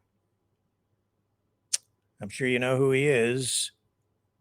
Making a big splash on X, formerly known as Twitter, with some comments and an interview that he did with an online entertainment blogger. All of this dealing with gun control. Wanted to play this for you tonight. A rare thing these days to see someone on the conservative side out in Hollywood, but Kurt Russell has been there consistently, and this is going to resonate with you. Yeah, I don't understand the concepts of conversation of the gun culture. We've lived with guns since, what, the 7th century or something? I don't know. We all know that right now, guns is a trope. It's it's not a trope, it's a totem, it's a metaphor that disenfranchised white guys need. It makes them feel good because they're being You can say what you want. I don't agree with that. So it's not my thing. But it's so, statistically well, you can look. If you think gun control or something like that is going to change a terrorist point of view, I think you're out of your mind. I think I think anybody is. I think it's absolutely insane. The problem we're having right now is that we don't have the concepts of how to turn it around and say, you may think you've got me worried about what you're going to do. Dude, you're about to find out what I'm going to do. And that's going to worry you a lot more. And that's what we need. That will change the concept of gun culture, as you call it, to something of reality, which is if I'm a hockey team and I got a guy bearing down on me as a goaltender, I'm not concerned about what he's going to do. I'm going to make him concerned about what I'm going to do. I get that. To stop him. That's when things change. Obama's point was that the guys who are on the no-fly list because of terrorist connections, can get a gun pretty easily. They can also make a bomb pretty easily. Yeah. So what? They can also get knives and stab you. What are you going to do about that? They can get cars and run you over with them. What are you going to do about that? What are you going to do about that? They didn't kill the people in San Bernardino. Oh, but they've killed others that way. Haven't they? Yeah. Yes. Yeah. So what are you going to do? Outlaw everything? That isn't the answer. Just put some controls. Put some controls. What? So the people who want to defend themselves can't? No, not so you can't. Just so the idiots can't get a hold of them. Do you really believe they're not going to? Are you serious about that? Yeah, are you seriously? What good will that? Oh my God! You and I just disagree. Okay. You and I just disagree. I understand that you think that you can control the behavior of people that are dead set on taking your way of life away from you. I think you can control that. No. And there's only one thing you can do with that, and that's say, no, dude, that's not going to happen. That's just not going to happen. Speak with you, man. Good talking with you. Good luck with you. Kurt Russell. And with that, we'll take a quick break, come back on the other side, and go to the phones. It is Sunday night.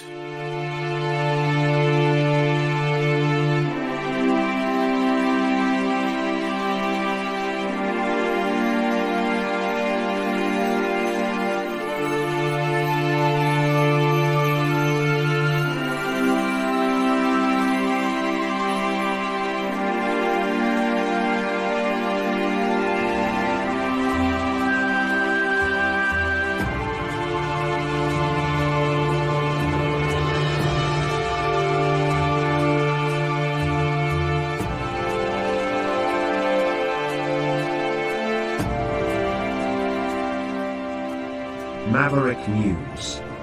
The world is watching.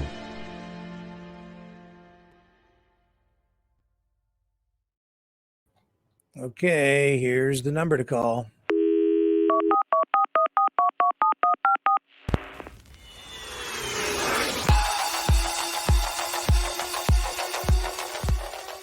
Join the conversation. Call 1-833-975-3733. That's 1-833-975. Free. Speak up. Speak out. Make your voice heard. Maverick News. Fighting for freedom by defending your right to free speech. Be a Maverick. Join us.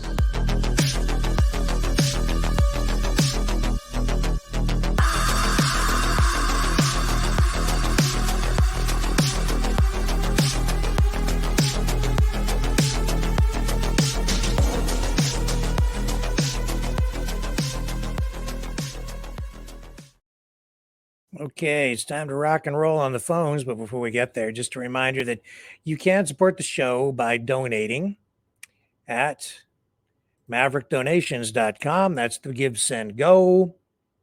You can also support us over at freedomreporters.com. And we do still have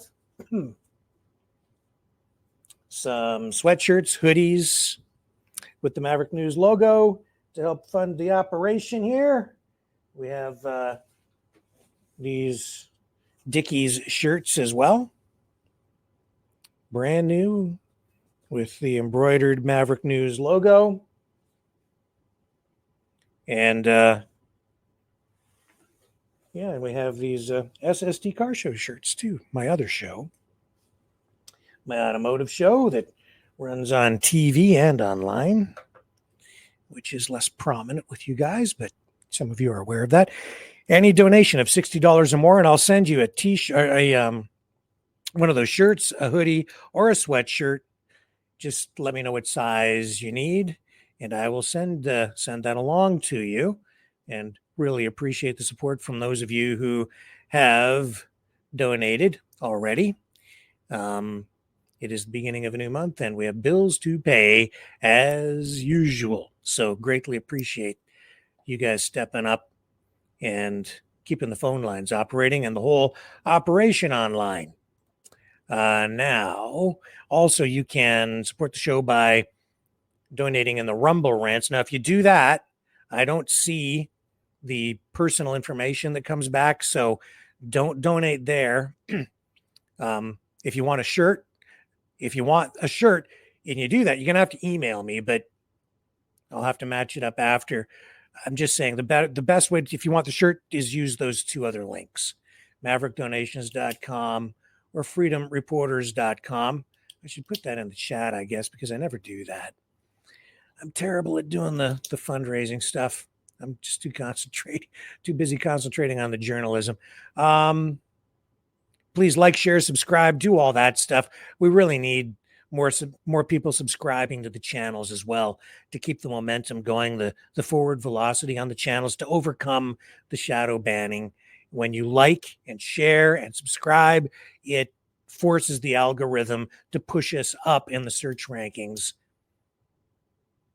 because they do actively work to suppress us, especially since, this past, late summer, early fall, when the new legislation took effect, and they now prioritize mainstream media over independents like us.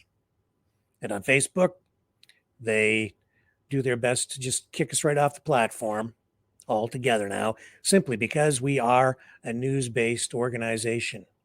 Let me put the banner up here with the phone number that you can call to join the conversation tonight. It would be really good to have a couple of callers maybe who are brand new people. You can call in now at 1-833-975-3733, 1-833-975-3733. The phone lines are open. We are ready to take our first callers of the night. That's 1-833-975-FREE. And it is a completely toll-free call. So let me just run this while the phone lines get warmed up.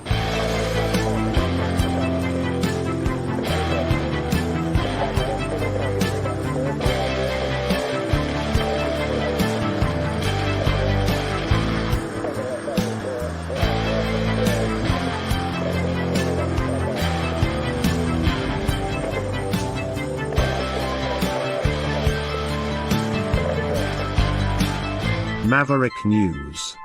Fighting for freedom.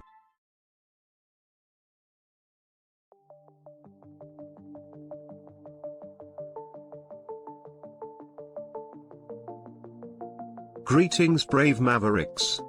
Our quest for truth continues. We go beyond fake news. Together we expose propaganda. Together we pull others out of rabbit holes. We are maverick thinkers. We are all unique individuals, defenders of individual rights and freedoms, credible, trusted, grounded in reality. Maverick News, Maverick News. Defending free speech, free speech. Donate at freedomreporters.com. Do it now. Tomorrow may be too late. Maverick News. The world is watching.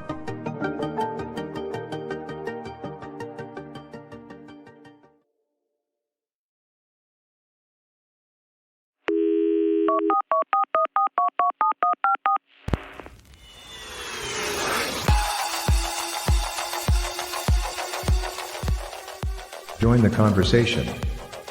Call 1-833-975-3733. That's 1-833-975. Free.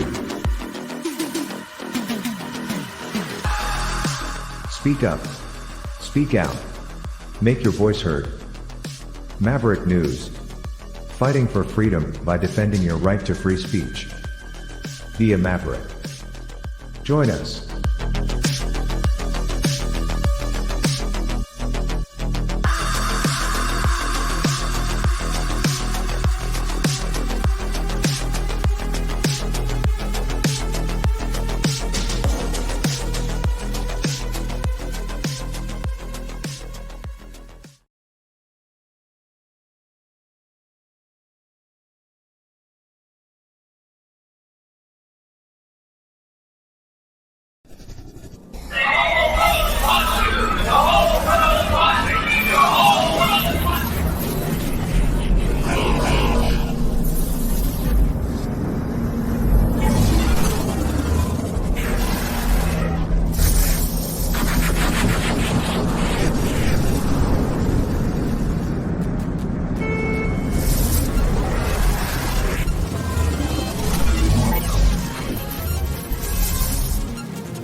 Maverick News. The world is watching.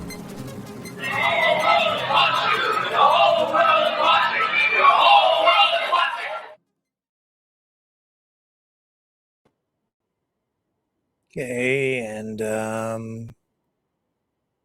yeah, you got to check that phone line. Sometimes it doesn't catch right away. You can call in tonight at 1-833-975-3733. Also, I just wanted to mention that here on the 1-year anniversary of that Norfolk Southern freight train derailment in East Palestine, Ohio, still a lot of concern in the community there, obviously. The community's still reeling from that. And the CEO of Norfolk Southern saying tonight that there is still more work to be done. That's an understatement. Sevi Das says she only drinks bottled water, according to this story I'm reading here. She's a local resident there, and she does not believe that Norfolk Southern and the Environmental Protection Agency are being completely transparent or honest when they're telling the folks there that the water is safe to drink. We heard Soup Mama talk about that last night here on the program. She, of course, has been working and has been taking some relief to the community over the past year on several occasions, collecting donations, taking food, water, household items to the community, truckloads of it. And Biden is scheduling a visit to the community, but we're looking at, a year has gone by. He still hasn't been to the community. And as I understand it, they haven't even declared an actual emergency there yet. They're still assessing things, if you can believe that. And the government saying that what they want to do is find a path forward that will help them, allow them to hold Norfolk Southern accountable entirely so taxpayers don't have to pay, or something to that effect. But we should get a clearer picture of where the federal government stands when Biden eventually, somehow, some way, makes his way to East Palestine and finally visits. Trump has already been there. So I think in Ohio, Trump's going to have the upper hand for sure with local residents there as we head into the next election. Well, folks, there is something going on with these phones. I'm not sure if they're functioning properly, because normally we have some calls stacked up and I'm not seeing a single phone call in here tonight, unless we're just not generating the numbers that we normally would. And yet when I look over here, I'm seeing lots of people watching on several platforms. I don't know what's going on. Do you guys want to chat tonight or not? If not, I'll bolt on out of here. I've got a lot of other stuff to do. But if you want to chime in, I'll give it a little bit more time here for the phones to populate. 1-833-975-3733. 1-833-975-3733. If you want to kick off the conversation here tonight.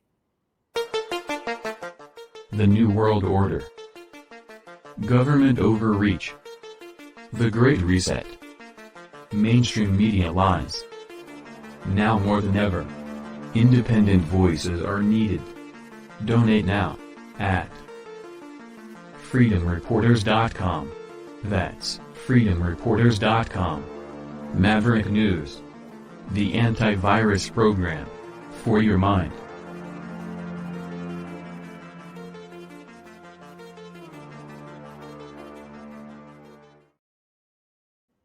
And here we go with our first caller of the night. Here's my friend. Hello, John. How are you? Hi, Rick. Just following you. You're doing a good job. Keep going. Hey, you know that car racing shirt you got? Yeah? Do you have that in T-shirts? Not T-shirts. The with the 3 buttons, golf shirts, or whatever you want to call them. Not right now, no. No. Well, if you ever get one, send me one, and I'll give you the money. Okay, cool. Whenever you should be getting something. I put in the mail actually Monday, Saturday. Okay. So, anyway, cool. Thank you. Anyways, for those other shirts, I've been wearing my Malta shirt there now. Uh-huh. I wear that one. Yeah. The Knights okay, of that one's Malta. okay. Exile the Knights of Malta. Yeah. It fits. It's a great size. Good. Yeah. That's good. I like them baggy, so. So what's what do you new? Let's see.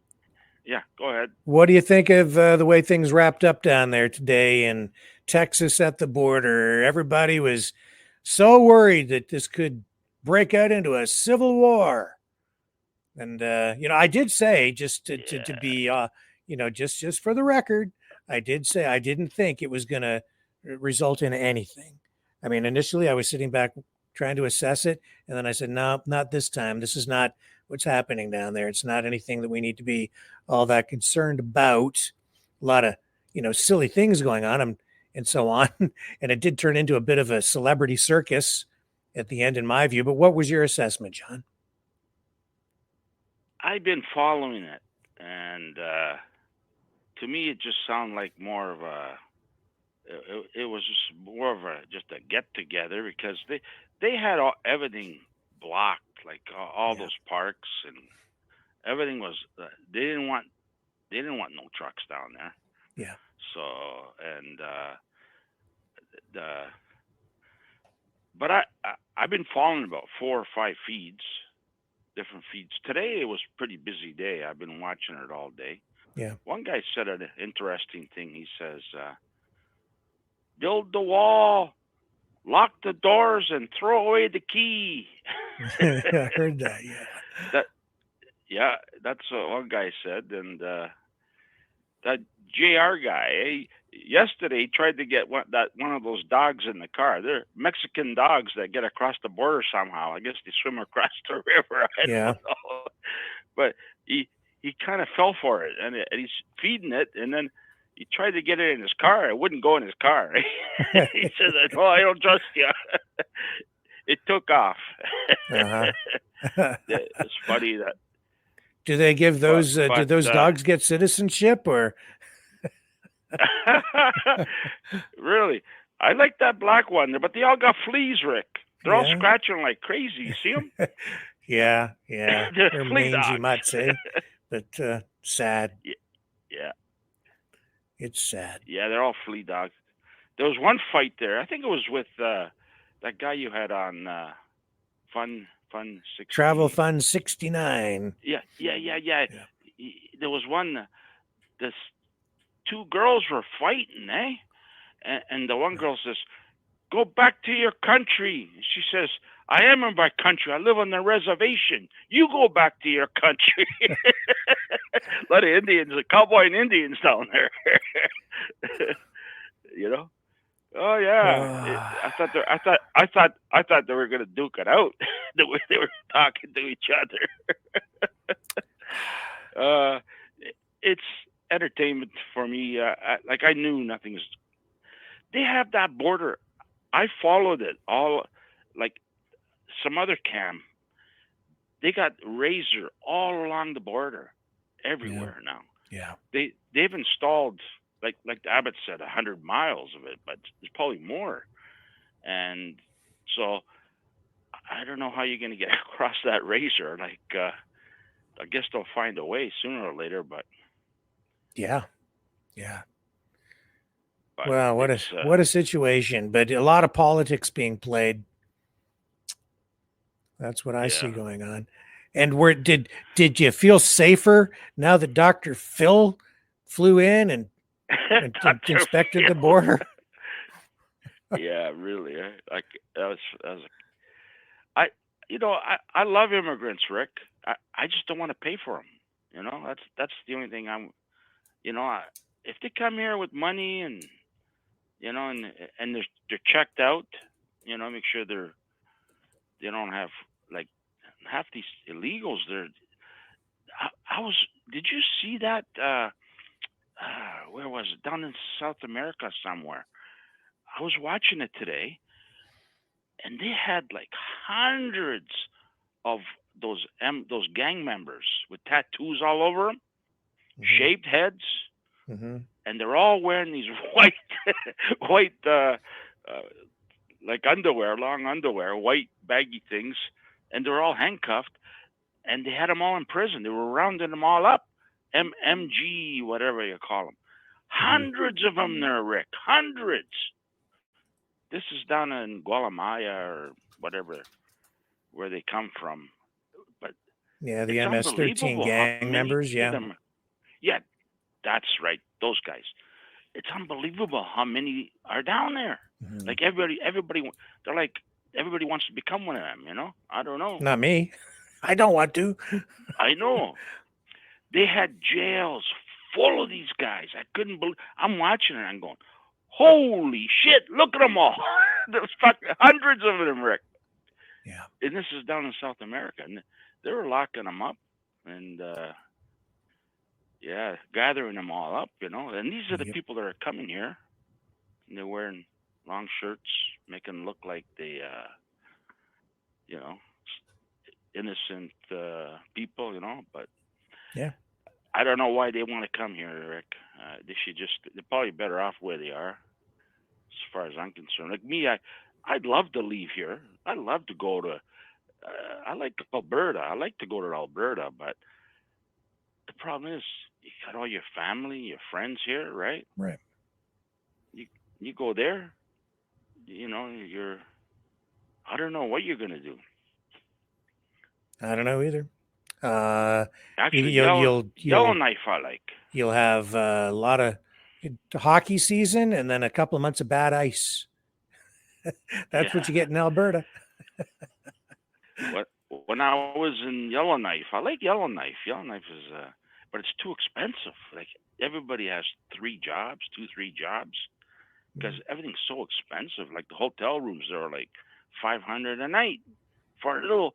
It's like a closet, and but it's nice down there, and because the reason why I like to go there is if there's ever is a nuclear war, you're safe there, because that's not a hot spot.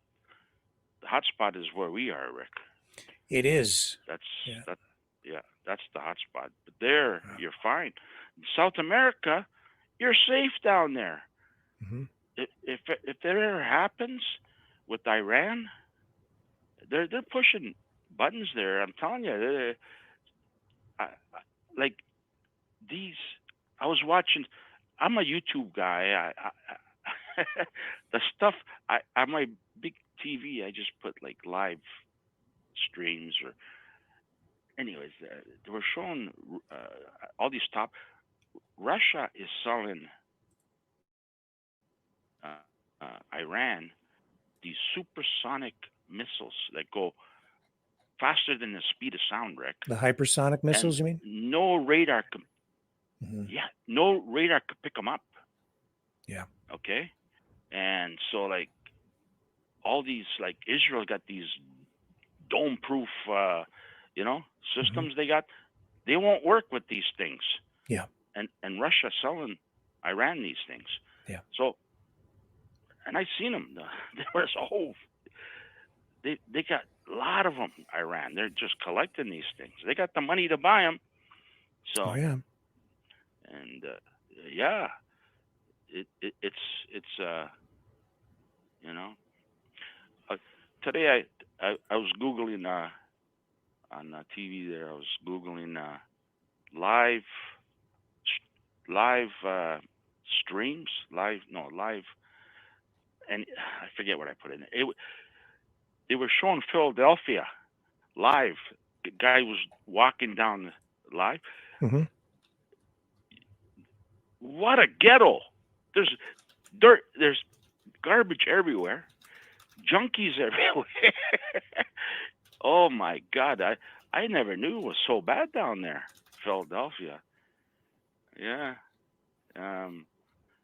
Yeah, if you're watching what's going on out in California, this what they're calling an atmospheric river hitting California with hurricane force winds. No, what was that? That there? No. Yeah. Big storm out there. They're saying it's a powerful atmospheric river, they're calling it, plowing into California, triggering warnings of possible hurricane force winds and tornadoes in the South Bay and the Big Sur coast, with in addition to a flash flood watch in Monterey County. Fuck. Tornadoes down in the south. I don't know. It makes you wonder. Are they man-made or Well, no, it's not funny. I have like this weather we're getting here. Something's not right. It's got to be something they're doing to the weather. Well, look at China when they had the Olympics. They had these weather planes going up there dropping their shit so it wouldn't rain, or would snow. They were changing the weather for the Olympics. Yeah. I don't know if you remember that. I do. That was years ago, but yeah, they can seed clouds and do things that to try to manipulate the weather patterns to some degree. That's a scientific fact. Nova Scotia today, 108 centimeters of snow. Yeah, that's what, about 4 feet of snow, maybe more. Well, that sounds more normal to me. That sounds pretty normal. 108. Yeah, that's a lot of snow, though. That's a lot of snow. I got to tell you, though, like even back in the 90s, John, I covered, for instance, a giant storm here. They called it the storm of the century. We received over a month's worth of rain in one night, overnight. It caused drainage ditches to get clogged with like tree branches and debris, really jammed them up. And then that caused a backlog, and we got huge flooding down in the county area around where I live. And that was back in the 90s. It was the whole area was flooded out for over a week. Massive damage like I'd never seen before and haven't seen since, but that was many years ago. So these things do happen. It's just, I think sometimes these days we become more aware of it because, we're more aware of it because everybody has a cell phone now and you see stuff on social media instantly. There's heavy duty coverage of stuff all the time, right? So I was talking to someone in PEI today, and they got a lot of snow down there. Yeah. PEI.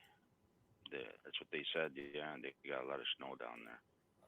So I don't know. It's we're not getting any, but I don't know. Yeah, here, let me just see if I can get some footage up of what's going on I don't out think there. it started yet, our winter. Oh yeah, man! Like it's been super mild here. Yeah. We've had a little bit of cold weather, but it was beautiful today. It was like gorgeous day today. Anstey was saying it was 34 degrees there, like Yeah, Florida yeah, weather or something. yeah. Gorgeous here today. Absolutely gorgeous. There's some shots out of California that I'm finding for you now, folks, to share with you. That's not looking too bad there. Let me pull that out. Go back. See what else I can find. Looks I like don't know. it's rainy in there. That's all. Yeah, at this Hey, point, wherever that was did you hear from. about that? Did you hear about that 4 day of darkness we're supposed to have in February? Is this the eclipse that they're talking about? I got an email about that. No, we're gonna apparently lose power. Everything's gonna go down. All the Oh, yeah? internet, power, 4 days of dark. And I was watching this other show. I watch too many crazy shows. I know. And with this war, with this war in Iran, Yeah. what the states are doing right now, attacking these. What I hear that it's going to be a cyber war in the states. They're going to shut down all their electrical grid. Uh-huh. It's very easy apparently in the states to shut it down. So probably Canada too. Is So that we'll have right? 4 days of darkness, and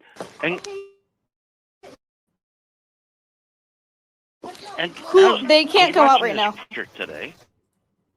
Sorry, John. There was just audio coming up there on the shot that I was trying to share. Go ahead. Didn't mean to interrupt you. Yeah, I was watching this preacher today, and he was talking about this 4 day of darkness in February. Mm-hmm. And they can't go out right now. Get this: the Super Bowl is in Las Vegas, and that stadium is called the Death Star, where they're playing the Super Bowl. Okay. The Death Star, and it's Kansas City, and San Fran. And get this: in 2020, that was the last time Kansas City and San Fran played in the Super Bowl. 2020, and guess what happened? COVID kicked in. Oh yeah. Oh yeah. So he's thinking something really bad is going to happen next Sunday. Next Sunday, Rick. Don't take your holidays right now because we might need you if something happens. Okay. We need to know what's going on. I wasn't planning on taking the holidays, so you're good at looking for info. Yeah. I wasn't planning on taking a holiday. You're good at looking at it. So we'll be okay. Yeah, we need somebody. See, I'm not in all those feeds that you're on. I don't have those feeds here. You know. Yeah. I don't even. I'm not on Facebook. I'm not on Google or nothing like that. You know, just But I just research mine. But I'm not on whatever X. So and then he was also talking about the X virus. Yeah. That's another thing he was talking about, that preacher. That could kick in. I don't know. Yeah. But something's going to happen. That's all I'm trying to tell you. Okay. This is next Sunday. So everybody's got to stay home, duck and cover next Sunday. Duck and cover. Don't go to the Super Bowl. You know what? It's like $10,000 a ticket to go to the Super Bowl. Hey, Rick, is that insane? Oh my God! No, I'm not doing that. $10,000 a ticket. Holy cow! That's insane, man. Huh? Well, listen, John, I finally do have some callers in the queue here, so we should probably move on. So listen, yeah, if you get that shirt with the XX with the racing thing, golf style, if you get it, send it to me. If not, don't worry about it. I'm not going to sweat over it.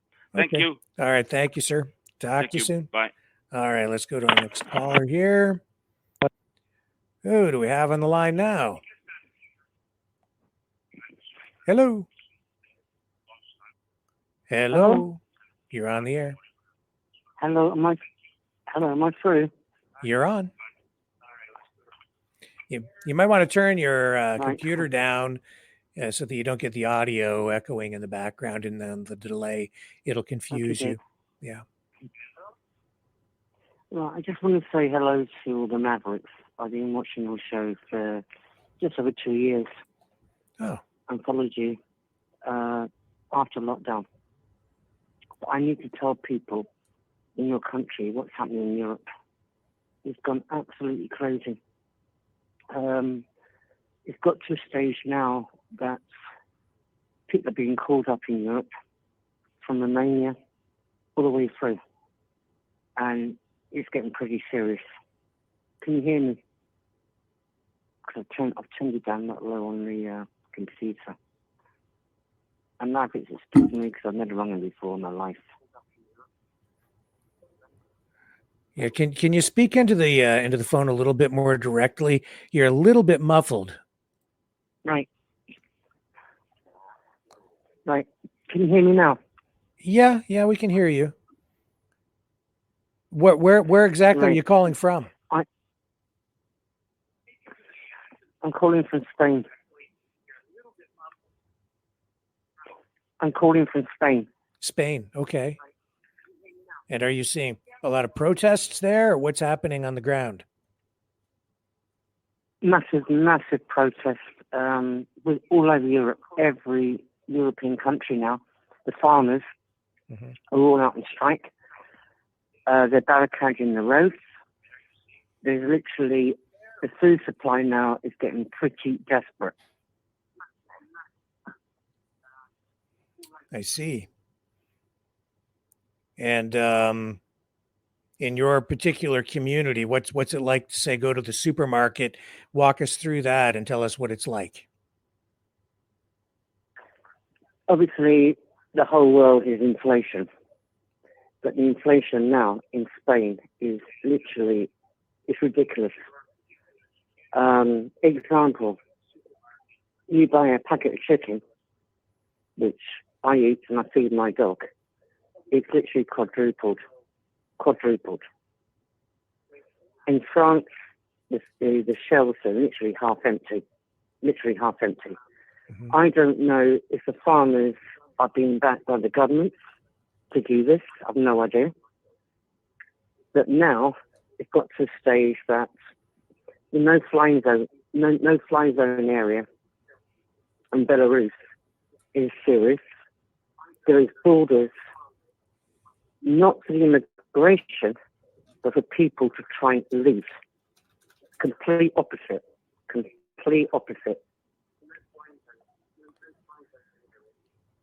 I see. Yeah, I am still having a little trouble hearing you, so I'm just a little bit distracted while I'm clicking buttons trying to fix things here with you. And what part of Spain exactly do you live in? Alicante province. Okay. Alicante province, can you hear me now? Yeah, still a little low, but it's okay. Just try to speak clearly and we'll be all right. So it's the farmers. What other issues are you dealing with there, and what kind of instability? It's got to a stage now that the farmers, you have massive protests, not just the farmers in Spain. You have Catalonia who want to go independent. You know, what was his name? Franco. The atmosphere feels like that at the minute. I cannot explain it. You know, I was born in London, back in the UK. Yeah. But I've never felt so many bad vibes ever in my whole life, literally. Yeah, I'm just looking at footage here, trying to find some footage of what's going on in Spain. And, it's hard to tell what's real and what's sort of fabricated these days, and what's new and what's old. When I'm looking at this stuff, I'm seeing footage of, manure being dumped on government buildings in different countries, but some of this stuff I've seen before. So it's, sometimes a little misleading to share some of these images, but it's hard for me to know. So I'm glad you're calling in to tell us, what's happening like today. So are there protests, big ones happening like today? There's been protests in Madrid for the last 2 months. Massive protests.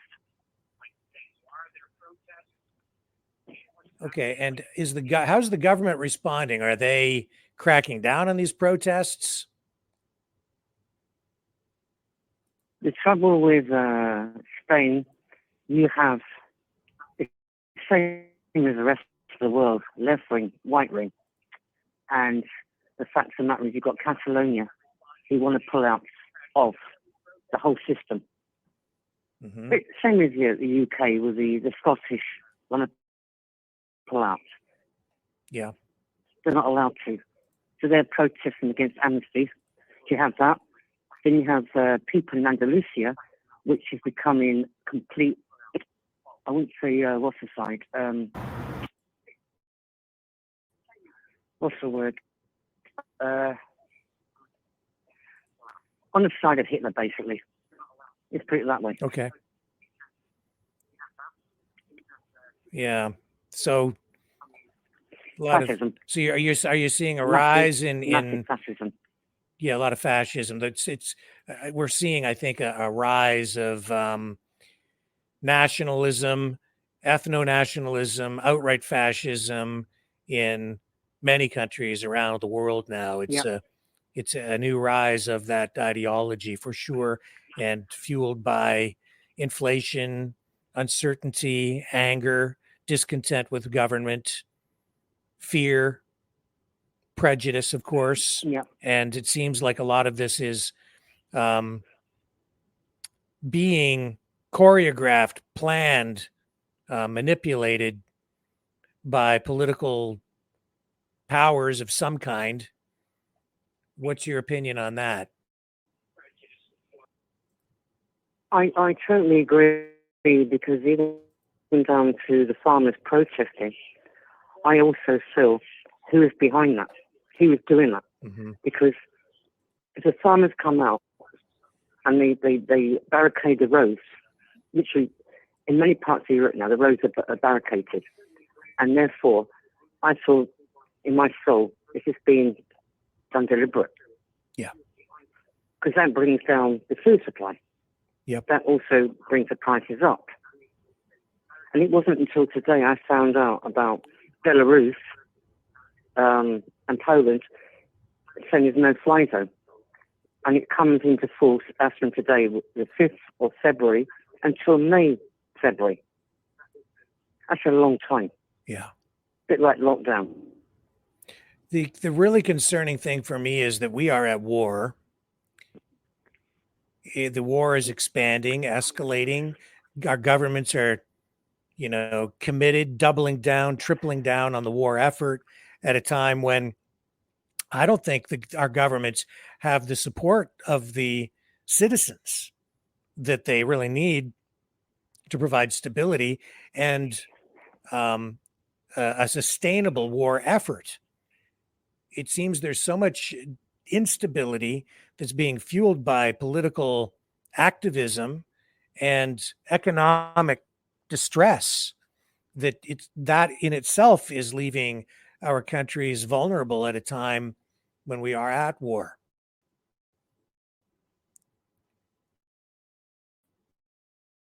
Are you following what I'm saying?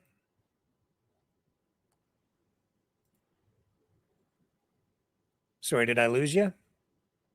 Yeah, I lost the call. He dropped off there. It wasn't the greatest connection. I'm sorry about that, folks. Maybe we'll get him back on another day. Let's move on to our next caller. I think it's Dom Palm, if I'm not mistaken. Hello, Sir Richard. There you are. Hello. It is. Well, welcome back. It is. I've been in the hospital.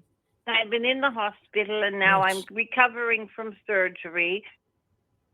So I missed a few of your shows naturally, but I'm a bit, and I'm welcome to be back. And boy, did I ever wish I could get on your show while I was in the hospital, but I was so in much pain and so drugged up with painkillers. But anyways, I'm home now, and I've been watching that, JLR Investigates for over a week now. Mm-hmm. And he has some very good shows. And I saw one the other day where he went with some kind of sheriff or border guard, and he went along where the people were coming up, the immigrants or asylum seekers, I should say, and they were coming up. And so anyways, they were finding bags of changed clothes, and they all get new clothes on the other side. So someone's funding that. And then they also they leave their identifications there. And the sheriff was picking them up. And there were quite a few from China, which was odd. Mm-hmm. And anyways, and then the show you showed today, I woke up to that one this morning, but he did a show right after that. And they caught another 70, and they processed them and let them in, even though the National Guard are supposed to be turning them back. So I don't know what's going on there. It's hard to really know. You know, I watched a lot of the live streams this week, and spoke to a lot of people down there. Local residents seem to be pretty opposed to the convoy coming in. They weren't happy with the governor, as you saw in that news conference with community leaders. A totally different perspective from them. Pretty woke, I would say, though, those local politicians and Chamber of Commerce members and just local citizens.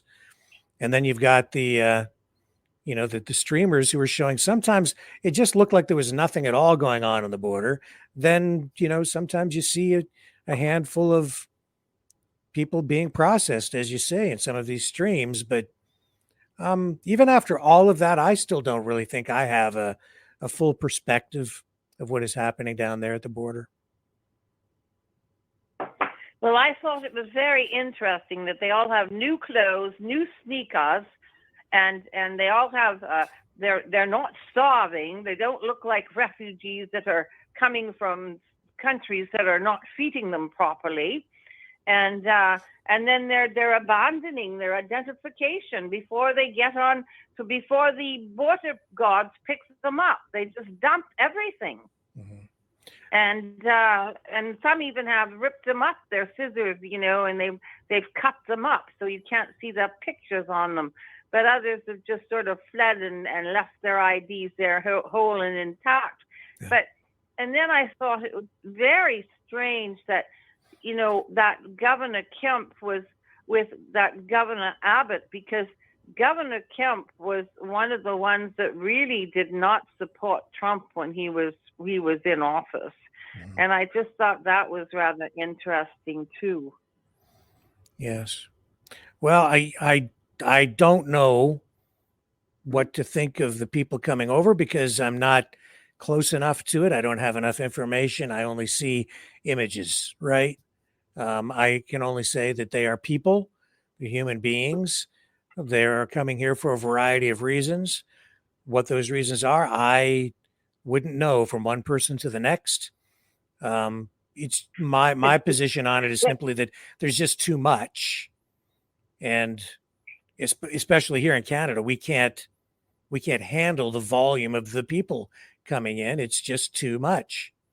So they need to back it off. But well, I notice when I go grocery shopping, there's lots of new people in, and they're paying with U.S. dollars at the grocery stores. Interesting. I haven't noticed that. Yeah, and that's on Vancouver Island, and they are coming from Africa. They're coming from all over here, and I don't know how they're getting in and who's paying for it, but they're obviously they're well looked after. Let me tell you that. Yeah. And while other people are not well looked and barely surviving, so it's a very suspicious situation, in my opinion. Yeah. And it is very, very suspicious. And that's all I want to say. But Sure. plus to let you know, I was better now. But and yes, and in regards to what Sir Johnny was saying, I've been hearing a lot about that 3 or 4 days of darkness as well. I've been hearing about it for over a year, and they've just sort of been building up to it. But it now seems like the warning for to getting closer, and so I would say that we might see some kind of. Some people say that they're going to switch to a Starlink system. I don't know if that's true or not, but we'll see. But anyways, it is a good idea to have several days of food and water, if not several weeks of food and water stored in your house. Yeah, well, there's a Bible prophecy that foretells 3 days and nights of intense darkness over the whole earth, against which the only light will come from, and I'm reading this, from blessed beeswax candles, and during which all the enemies of the church will perish. The prophecy parallels the 10 plagues against Egypt in the block of Exodus 10, 21, 29.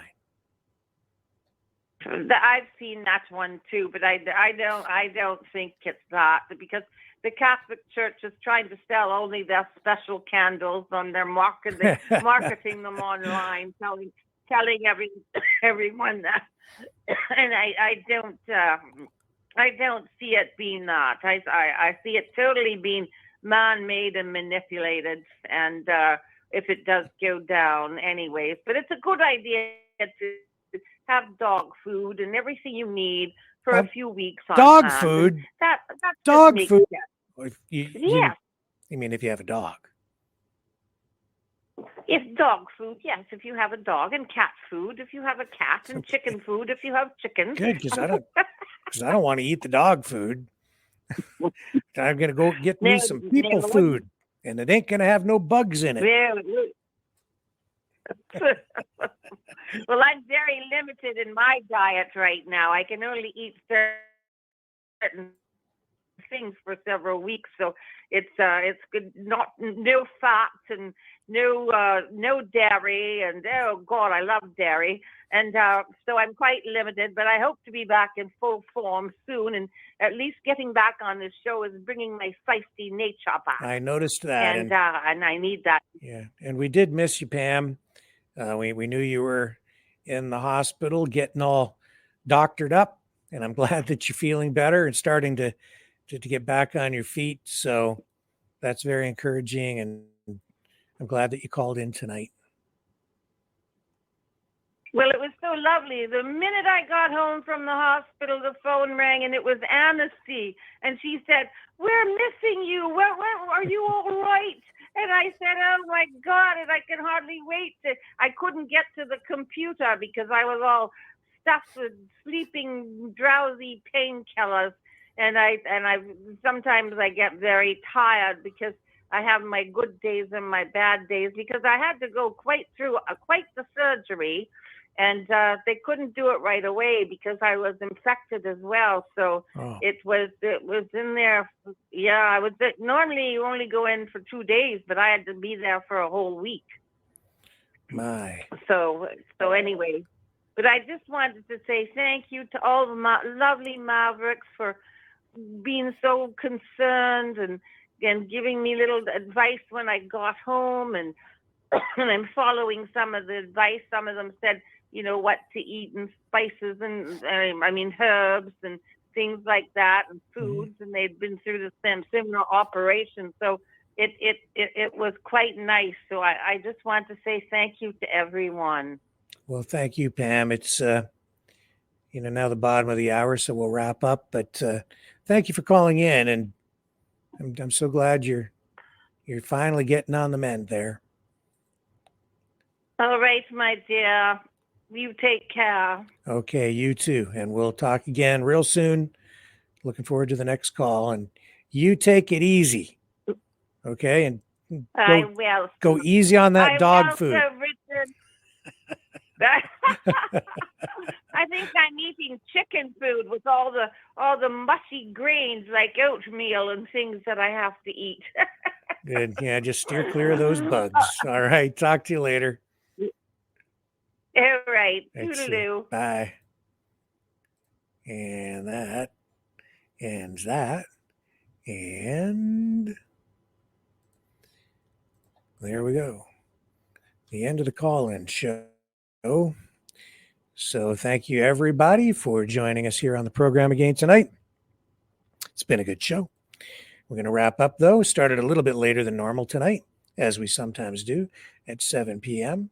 I needed a little bit of time to do some production work here to prep for tonight's program, but it was worth it because I think we covered a lot of ground and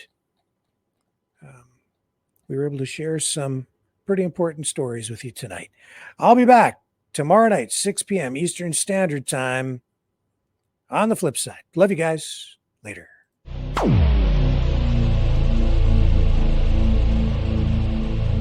This has been a Maverick Multimedia production.